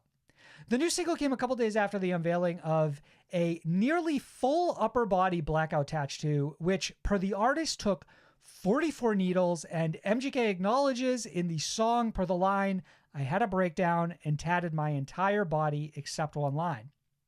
That line being Marco's locals only, which relates to the types of individuals MGK chooses to surround himself with, which they would later clarify in an interview with the Drop FM, doesn't have to mean literally. It just so happens that the people I roll with are Cleveland type shit. It's not about regional life. But if you're from where I'm from, as far as mentally and demographically, I'll fuck with you. If you're the kid who's brushing all those negatives and only pulling them into positives, I'm with you. Though it's worth noting that MGK also avoided covering a tattoo of a man holding a sign reading, "Keep your coins, I want change," which is a replication of a piece by artist Banksy. The track Don't Let Me Go also touches on, per Billboard.com, a miscarriage that girlfriend Megan Fox suffered that she spoke to in the release of her poetry book last year. Pressure, the track before this, the reinitiation into rap once again, has accumulated nearly 20 million streams on Spotify since its release in May of last year. Don't Let Me Go flirts with 200K streams in its first few days of release. Machine Gun Kelly was most recently in the news following backlash to his Schecter Razorblade guitar, which we discussed on an episode earlier this year. Marcos, those are the bullet points. Take it whichever direction you'd like. It's interesting that this is marked as a return to rap, even though I could have definitely seen this on the last pop punk record, Mainstream Sellout. To be fair, I believe the song was called Yeah, was for all intents and purposes a rap song that was on Mainstream The Sellout. feature from Lil Wayne. So yes. Yeah. And I guess the reason I just get stuck on that just a little bit is also because when you watch this video, which is filmed really well, actually, I'd watch that if you have any interest. Nothing crazy going on, but just like the way that MGK is framed, watch that a lot of wardrobe changes, stuff like that. I would go so far as to say that I think visually MGK is an incredibly compelling artist. I would recommend watching their videos when you listen to their songs. Yeah, sure. Yeah. The reason I bring up the video here is that it, like, I bring up wardrobe changes, stuff like that, where we're changing the hair a little bit, but like we show up in fucking Downfall High or whatever. We have pink hair again in certain shots. So like a lot of it is MGK pop punk coded. Mm-hmm. And also you have the recent controversy with that guitar, which is pop punk coded as well because it's a guitar and all that. It's like So it's curious that we've blurred the lines a little bit of where MGK is stylistically, but you're probably right in the sense that like we're probably still getting a rap album next. That said, I am ready for another pop punk MGK record. It's no secret here on this show that we've enjoyed the two that have come out. When you say ready, do you mean you would prefer that was the direction we were currently going in? Like, do you have any interest in MGK as a rap artist then? Or are you a little bit more divested than you were with Mainstream Sellout and Downfall's High? I'm sorry, Tickets to My Downfall? that was the Downfall fucking, High was the fucking film, yes. Where Huddy or someone, I believe it Jada was maybe. Huddy, yeah. I want to say like Mod Sun was in it too. It was the whole thing. It was a theater act. I don't know. I enjoyed a lot of the MGK stuff before our foray into pop punk. Like there were plenty of like high charting songs. I was significantly enjoyed. less invested than what it was worth, because I remember, well, of course, I remember we reviewed Hotel Diablo. So ahead of our time for no reason. Yeah. And yes, and, like, I think I I'm wasn't okay was particularly like floored the with it. song where suddenly we were invested. Right, and then suddenly we get this pop punk thing, and I think there was like an overall novelty to it, you know, because they pivoted so hard in a completely different direction, and obviously there was the whole Travis Barker of it all, which felt like a tip of the cap, like anointing MGK as part of the pop punk community in a sense, and regardless of whether a lot of people and the quality was very strong, want to agree or not, yeah, it was actually fucking good. The quality was very strong. Yeah. Like, they were really catchy. But I feel like that. Yeah, that song with Halsey, that was insane. In a sense, MGK sort of earned my appreciation, and that appreciation is carrying forward now. So like now that we've transitioned back into a different style, I'm now a fan of MGK. So it's like, going into Tickets to My Downfall, I wasn't a huge fan of MGK. I was like casual enjoyer, a song here and there. But now I kind of look really into the artist, and so now my appreciation for them carries forward. You know what I mean? There was always like 2 or 3 songs on every album before these pop punk ones that I fucked with. I remember I really enjoyed Till I Die, and then Wild Ways covered it. And it was just insane. That was a cover? That was a cover. I'm learning a lot right now. That was cover. And also they don't change anything, so they still say like CLE Till I Die, Cleveland Till I Die. I actually appreciate that choice. Wild Ways from Russia. Didn't realize you fucking ride for Cleveland that hard. But they're local, Sam. Locals only. Marcos, doesn't mean literally. Doesn't I know. Mean literally. Well, that's what I'm saying. Doesn't mean literally. I think for me, the biggest takeaway is just it visually, I just think Machine Gun Kelly is at times almost more compelling than they are sonically. I watch some of the decisions in these videos, and whether they're coming from MGK directly or who they're aligning, like what director they're aligning themselves with, it always is like one of the most watchable things I'll experience. That's part of like the aura week, though, you right? know? Yeah. Who you like align yourself with, like, and who's like that directing moment your in shit. Black and White where we're like miming playing the piano feels like an iconic moment for this year already. Yeah. Really good video. I think the song's okay. It's not my favorite MGK track by any means, but it does have like a little bit of emotional weight, especially that line about the miscarriage, which I didn't realize had happened. Rough overall, of course. I too want to talk about the tattoo.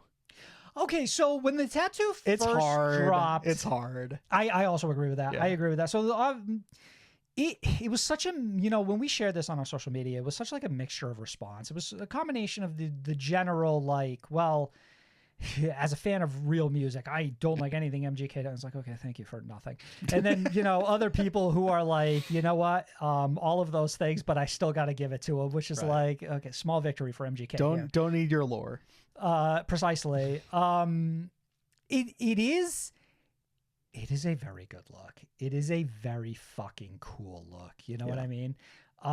There is something about the level of commitment to something like that I don't know if it's that I appreciate or respect it, but there's some level of me that goes like, there is something in you that does not exist in me. You know what I mean? Like I could never pull the trigger on going this far. You couldn't do 44 needles and a million stabs, probably. It just feels like you are so fully committing to like what you're going to look like forever. You've Sam's like in his aligned, boomer like era. this is your image now. You're such a and boomer like, now.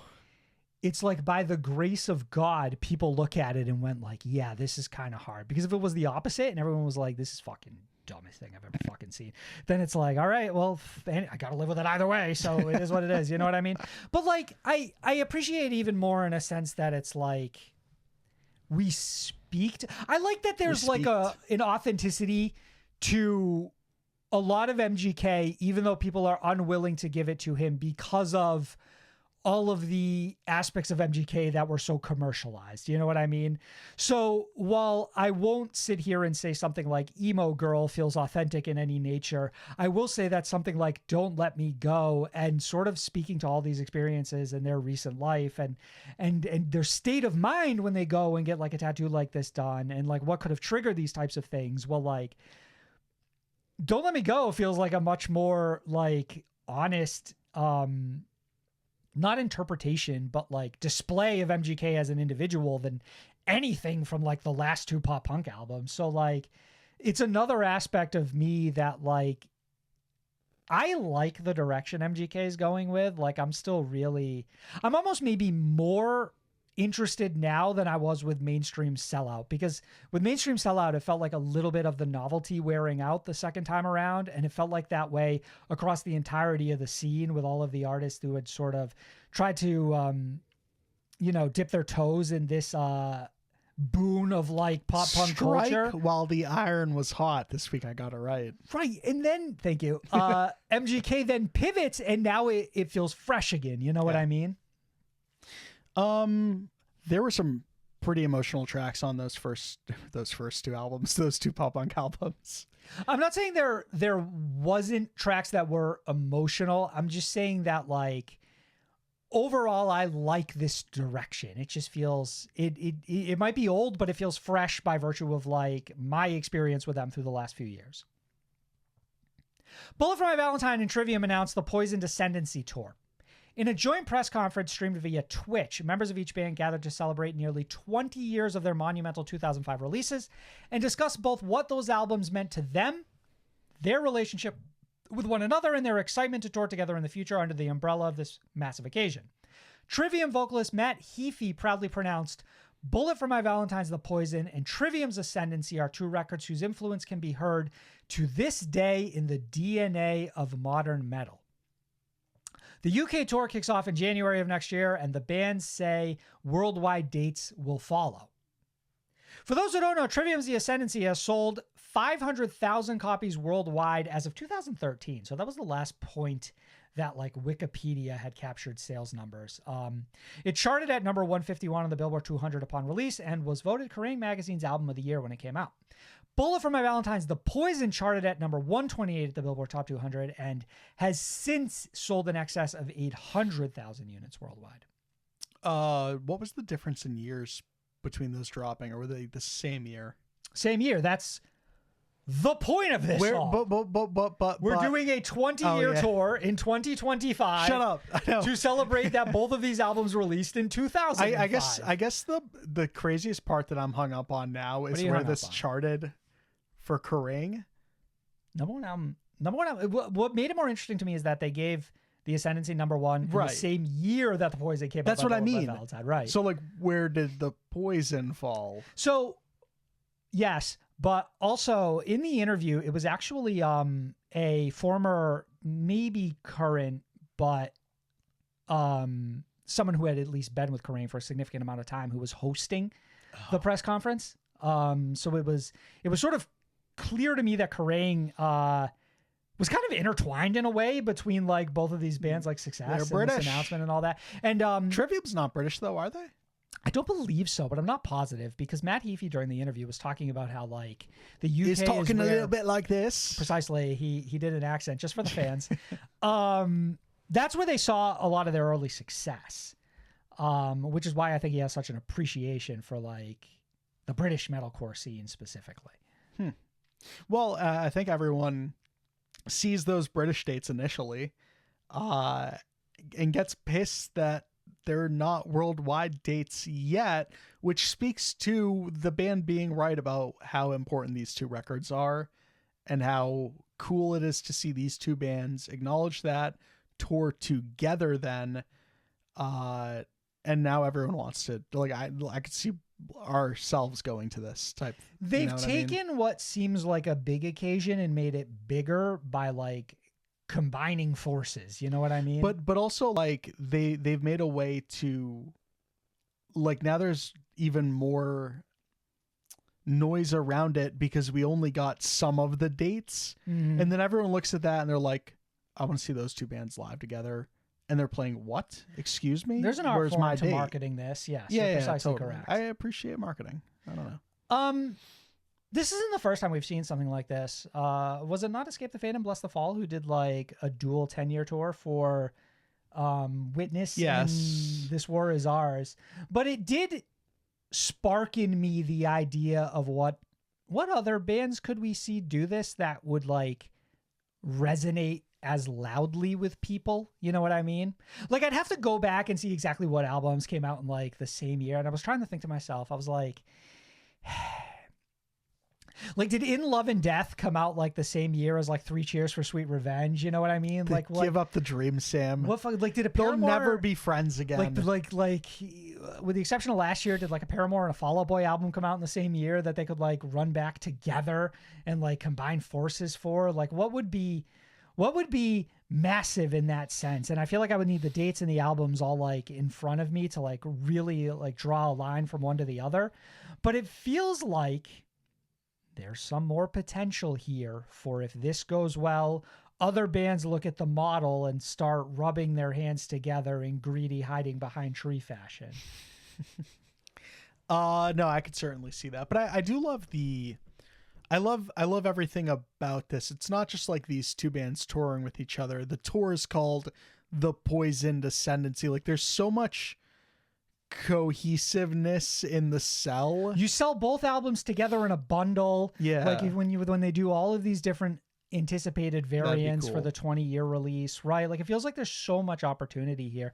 And it's also like there is such a like in the circle graph of metalcore, both of these bands are like in the Venn diagram, they both overlap in that middle circle. Yeah. Like I really do feel as if anyone who liked the Poison probably also enjoyed the Ascendancy and vice versa. So this is like the easiest sell imaginable. There's no conflicting fan base here.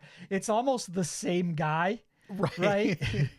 The only thing this is missing is like Avenged Sevenfold or so, like, you know, that could be in here. Right. But like, I don't know. I don't know who could really do it nowadays. What band gets the nod to open for this is very curious. This feels like. Do you pull an older band out of the woodwork? Do you say, hey, Atreyu, we're going to throw you a bone here. We're going to bring you in on this one. I wouldn't. It's not what you're looking for. No, it's not what I'm looking for by any means. Kill Switch Engage, by all I'm gonna means, hit you with come one. join us. Ice Nine Kills. Why Ice Nine Kills? I feel Ice Nine Kills is almost arguably, maybe not in this very specific situation, bigger than both of these bands right now, but in every other situation. Sure, but that's what I mean. It's like I feel like, actually, you know what? State-wise, that would not make sense. I just mean like these UK dates. Stateside. Got it. Stateside-wise. Stateside-wise, yes. State-wise. State-wise sounds like another way of saying street smarts. State of the Seed. No, he's been all over the place. He's not street State-wise. smart. He's state-wise. I don't know then. I could see smaller like I fucking throw Wargasm on here, you know? Like, There's a lot of modern metalcore bands who have similar sensibilities, like a Malevolence in the UK feels like they would slot perfectly here. of course. While She Sleeps feels like they might slot perfectly here. Lot of bands that make sense, Mark. With one of them, potentially, Crossfaith, who unleashed new single Zero. This is the great responsibility. We're coming back from hell. This modern memory that to the others can't take me stay. We're coming down to myself to see a brighter day. Everything was fun, now it's back to the future. The band had this to say on the track. After approximately 1 year of hiatus, we're finally coming back to the game. The song is filled with primitive energy, showcasing our distinctive style to the fullest. Music full of the desire to tear through the dark abyss with our own hands and be reborn anew. Pause. I love saying out loud a 1 year hiatus. It's like, no, that's just how much time usually elapses. Let me provide you more context. Oh, okay. Earlier this month, Crossfaith announced they had parted ways with bassist Hiroki Ikigawa after 15 years and have since announced Daiki Koide had joined the band as their new guitarist, formerly of Her Name in Blood. Daiki on joining the band. Back when my own band broke up, I was struggling and seriously thought if I should stop pursuing a music career. However, Crossfaith was the one that reached out to me and brought me back on the stage. We have been making music and performing together on the same stage for a while, and I always felt like I was part of the band, but officially being a member now, I am ready to go all out without holding back. Everything I want to express will be poured into our new music. Crossfaith's last full-length album, Marcos, was 2018's Ex Machina, followed by 2020's Species EP, and then a string of singles culminating in 2022's Give Me Danger, marking a 2-year lapse in between them and this week's new music. So 1 year hiatus for the band, but it had been 2 years since we had received a new song from them. The band canceled their world tour scheduled back in September of 2022, stating, currently in a situation where it is difficult for the band to continue their live shows. They aim to resume live activities with the tour in 2023, but can't confirm it's possible at this stage, end quote. In March of 2023, the band announced they'd be playing some intimate shows in Japan. This was like a soft return. Though bassist Hiro would not be joining them and would continue on a temporary hiatus, Marcos, one that we've now learned is permanent. All very interesting. I remember being mad that 2022 worldwide tour got canceled. Why's that? Because I remember the bill being good, but I don't remember who was on it. Okay. Do you? I don't remember who was on it, no. I remember mentioning this to you, and you were like, oh shit, you're going to be mad. They just canceled that. Like, that's the only thing I remember from any of that. But it must have been like because they were bringing someone... Right, I don't want to say like Paledusk. We don't normally right. Right, were they bringing with them? Right. So it was one of those scenarios. But would it have been a big surprise having seen that Crossfaith just collaborated with Paledusk on their sure. EP that we discussed earlier, right? Like that would be a band where you and I would be like, okay, well, we could fucking asses seated. Right. Well, that's exactly what it was. I'm just like, oh, well, I'm not going to miss that. It's like they don't come to town ever. 2018 when they dropped that last record, which we did not enjoy in the slightest. I don't remember. Ex Machina, I think was probably my least favorite Crossfaith album of all time. And they had a couple of good ones before that. Yeah, they did have a couple of good ones before that. There was a fan that their debut, it's worth noting that I is... was a Crossfaith fan for quite some time. I still consider myself, I am still to some degree. I appreciated the Species EP much more. I thought that was fairly interesting. Well, that's kind of why I bring this all up. It's because, like, man, it's been a while since Crossfaith was like one of my favorite bands. Like, I remember seeing them at Warped Tour and thinking this was the coolest band that had ever been in the scene in any capacity ever. I always felt like Crossfaith never met their potential. Exactly. Respectfully. It felt like a band that was so ahead of their time, and then for one reason or another, they toned it down or walked it back in a way that would maybe make them more in line with a lot of whatever else was popping off in the scene at the time. And it's unfortunate because I thought they were much more interesting than that until they weren't. So do those feelings change? Are they the same? How do you feel about this new song? I still think this band is a bit of a roller coaster, to be honest with you. I didn't love Zero. I think the songs on the Species EP were probably much stronger than this. There are, once again, moments where it feels like there's like a flash of brilliance here. I mean, at the end of the day, what I want out of Crossfaith is for them to sound like that futuristic metalcore band that they were when they first came on the scene. And they always almost kind of get there again before they don't. You know what I mean? Like, and it feels the same in this song. Like, it feels like there's a moment or two in this song where we really fucking go off the reins and it's crazy. And then there's a couple other moments in the song where it feels like we just get a little more traditional and it's not that interesting. You know what I mean? The chorus really is the killer on here. Right. Like it feels like it's hard stop and starts over and over on this song. And it's unfortunate because like I'm always excited to see a new song from Crossfaith because I have this level of admiration for this band that's been really long standing, even if it's not always reciprocated. You know what I mean? Yeah, no, you're not wrong. Like there's always going to be a part of me who's going to pay attention to what Crossfaith is doing or what they have done. But then there's a different story as far as like, will I enjoy it? Will I like it? And forgive me because I don't know the exact pronunciation, but Daiki or Daike, I appreciate their energy that they're bringing to this project and their excitement, and I hope that translates in future songs. Like that for me could be like the like secret weapon that I have not yet experienced, right? Like maybe them bringing some new flavor or idea to the band that they hadn't done before is where they could really like begin to skyrocket again. I love the exact quote has such a fun energy to it because it feels like bro thinks they're being handed the reins completely. Just a little bit.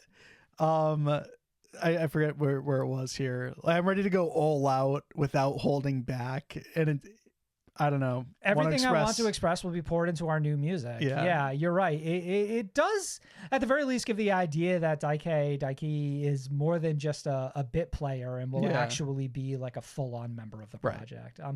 Though I am a little sad to see Hero go. Crossfaith as a band has been a lot of familiar faces over the years, right? So to see one of them step away is a little like heartbreaking. Microwave have dropped new single "Bored of Being Sad." Call the bastard up and buy him lunch. Let's talk about the future. How I've grown to feel so little love. How you act like you don't understand. Short word with the lonesome ballad here. A long weekend all been out of shape.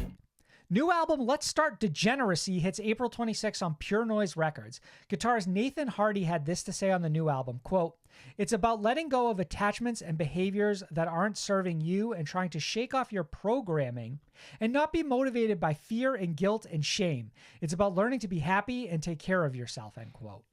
Per the press release, the album title comes from a conservative politician's take on drugs in 1970.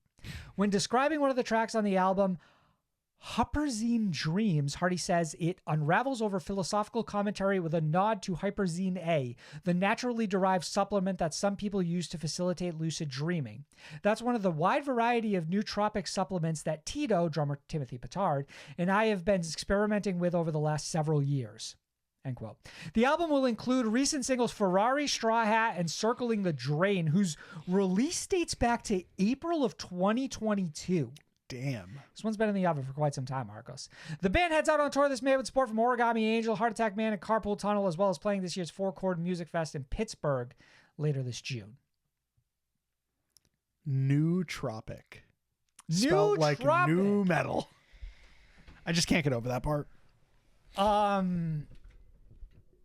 It is like you're making drugs sound really cool right now.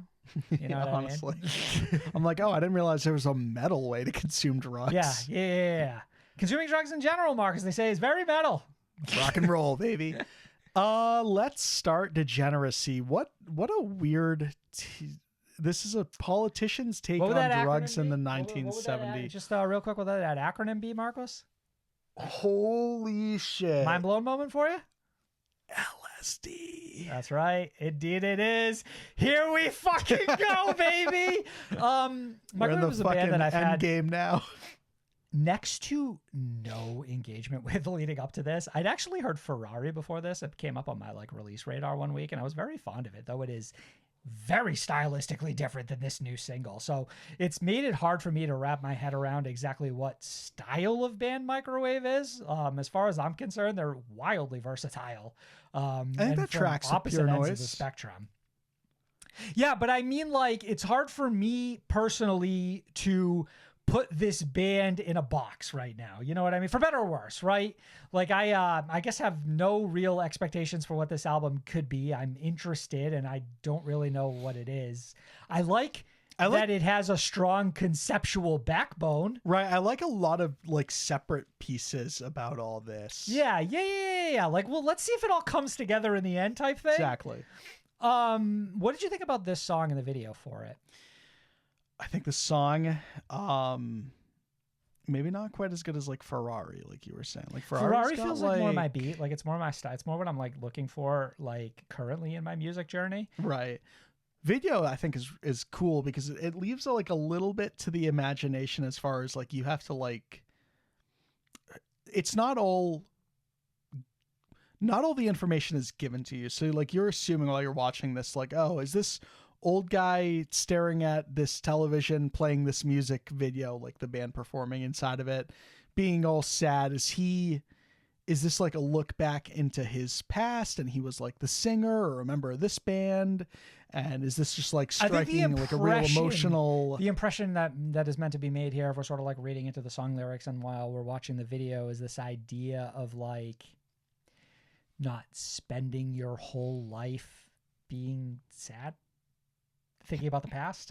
Yeah, I mean, I guess so. Like that, hey, listen, bored of being sad, right? It's right. Like there's something there. Maybe they're not even meant to directly correlate. Like who can say for sure? Like maybe this is just meant to be sort of like a poignant, like beautiful ass music video. Right. In turn, what it results in is like a fairly watchable video, very listenable song. And now I'm sitting here thinking like, okay, well, excited for this microwave album. I'm starting to circle back around. I think I might have this band figured out, actually. They just feel like Midwest emo, but sort of like I've gotten a taste of like Midwest emo from two different boroughs. You know what I mean? Your eyes just kept going to like Origami Angel on this well, list I just mean like I'm trying to think back and I'm like, you know what? Like overall, their tone is very like consistent through both songs, even though sonically and stylistically they're very different. Sure. Yeah. Like, this band is still presenting as depressing. Imminence have released a new single, Continuum.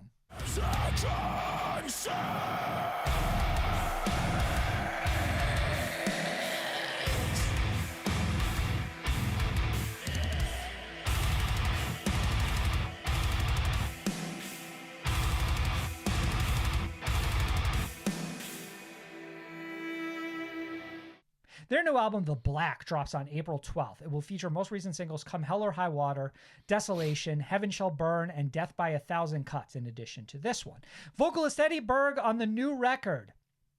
This is the closest we've ever been to a self-titled release, as this record speaks volumes about what Imminence is as a band. Drawing influences across our discography mixed with our Scandinavian roots, you can hear elements from our entire history, yet fueled by an insatiable hunger.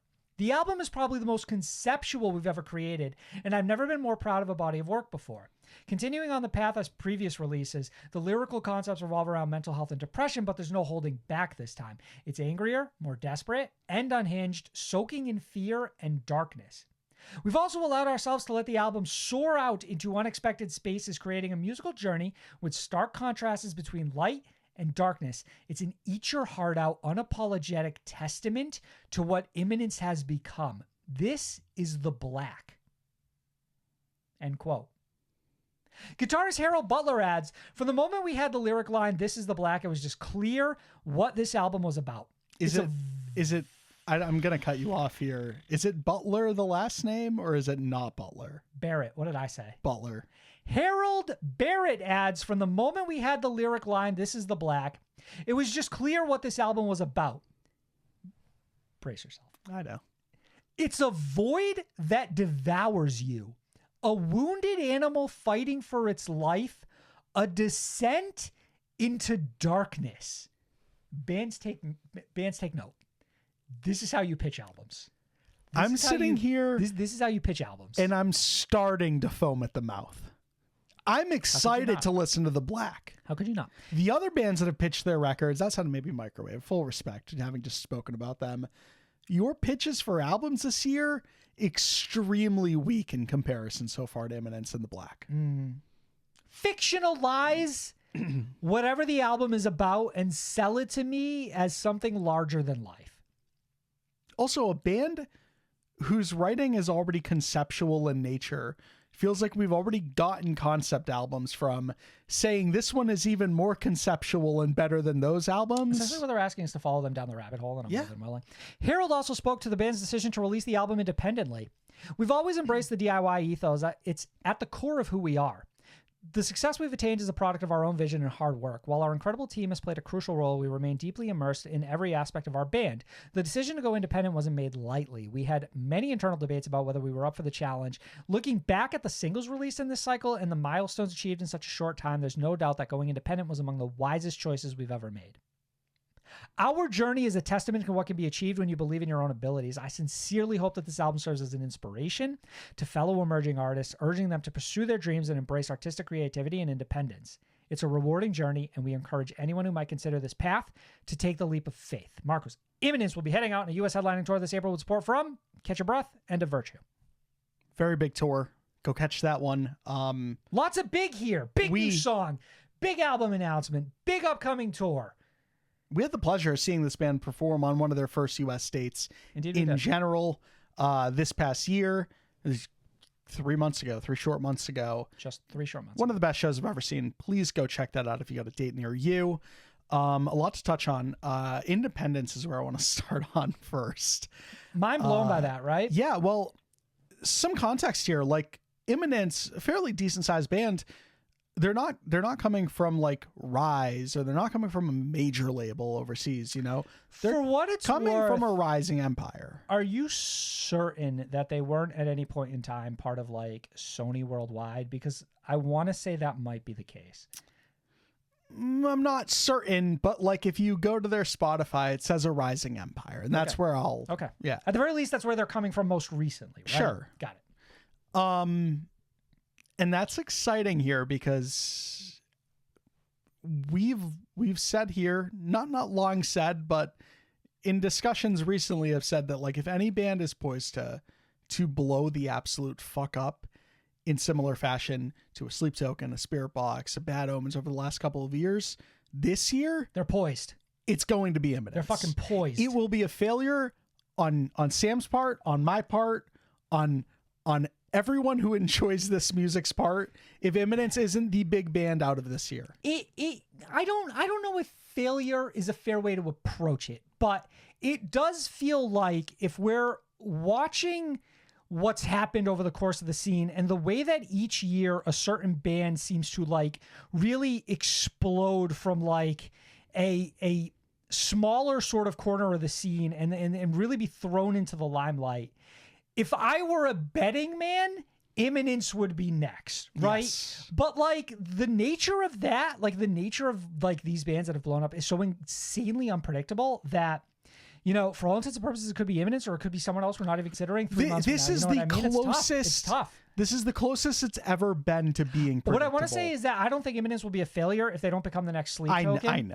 It's all exaggeration, but like I'm trying to tell everyone the importance of going and listening to Continuum, of watching this video, of consuming the Black when it comes out, because what we're essentially telling you is that this is one of the next greatest of all time bands. And there's specific reasons for it. Like they're doing a lot of the things that all of those other bands have done so well, like their image, their presentation, Aesthetics. like their aesthetics, like not like just in terms of like their look, but like their videography and their music videos and like the consistent quality across all of them. Like and most important of the all, merch that they have, like they may seem like little things, but they're all incredibly important to have them all so thoroughly fleshed out and of such a high quality. the From Sweden with Love thing. And most important of all, the music quality is right there with the best of them. They've got songs as good as Bad Omens, as good as Spirit Box, as good as Sleep Token. But you not know? only that, they have something that is unique to them and helps them stand out, which this band has been coined as violin core, and it is impossible not to see the specific aspect of them that makes them stand out so much, as their vocalist stands there and wields a fucking violin like a weapon in every one of these tracks. It's amazing. And then you look at the track listing for this, having heard all of these singles, Come Hell or High Water, Death by a Thousand Cuts most specifically, some of this band's absolute best material is about to be contained on this new record. it's incredibly easy to get excited for this one. Right. I do want to touch on, if only for a second, that we have somehow gotten another album called The Black. It's crazy, right? After Asking Alexandria did it in crazy, right? 2016. Yeah. It feels like every 10 years We get we're one. owed like this is like this generation's The Black. You know what I Right. mean? Like enough time has passed since Asking Alexandria as it's time for a new one. Exactly. And like with a band like Imminence, like I could easily see them turn around in 2 years and drop The Light, you know, like a continuation of the story, whatever. Right? Final track on this upcoming album is called Le Noir. The Black in French. That's precisely correct. I wasn't confident. Do you think it might potentially be Is it Swedish? Latin? Do you think it might potentially be Swedish? No. Potentially. No shot. Marcus, a couple of anniversaries this week and we'll get out of here. Issues released their self-titled debut album a decade ago on February 18th. Obviously, Issues as a band was recently put to rest with their last final shows, where they most certainly played material from here, even with Michael Bond. Yeah. Still holds up. It really Still does holds up. Yeah. No argument here, Marcos. I would say that unfortunately, this record is obviously tainted for very obvious reasons. Like it for me maybe is to the power of every other individual that was involved with this record that it manages to still be as poignant in spite of the hard work of one individual in that project trying to absolutely destroy its legacy with their actions. Mm-hmm. Icy Stars released The End of the World Party 13 years ago on February 22nd, 2011. Ugh, 13 years ago. I don't like that one. My first Icy Stars album, Marcos. My My introduction to the band. I mean, my introduction was 3D, but I don't even think I ever listened to it in full at that time. I went back. I know you went back. Yeah. How which far? is always funny because for all intents and purposes, The End of the World Party would be the outlier in Icy Stars discography.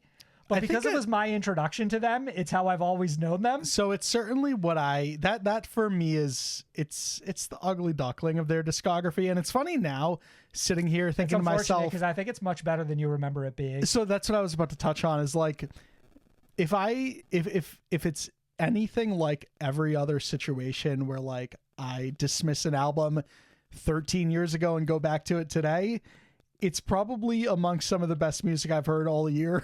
It does often feel Yeah. that way in a way that's almost become perplexing. So I'm sure this record, if I were to revisit it, is really good. I remember at the time it not doing a whole lot for me, but it was weird. Like I didn't like the artwork at the time.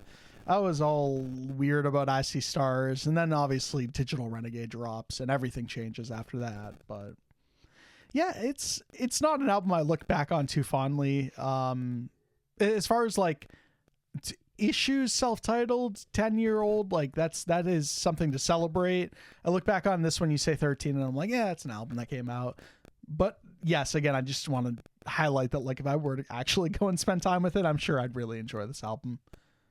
All that being said, if you enjoyed the show, leave 5 stars on Spotify or Apple. A thumbs up if you're watching on YouTube. We'll be back next week. Bye. Good fucking bleh.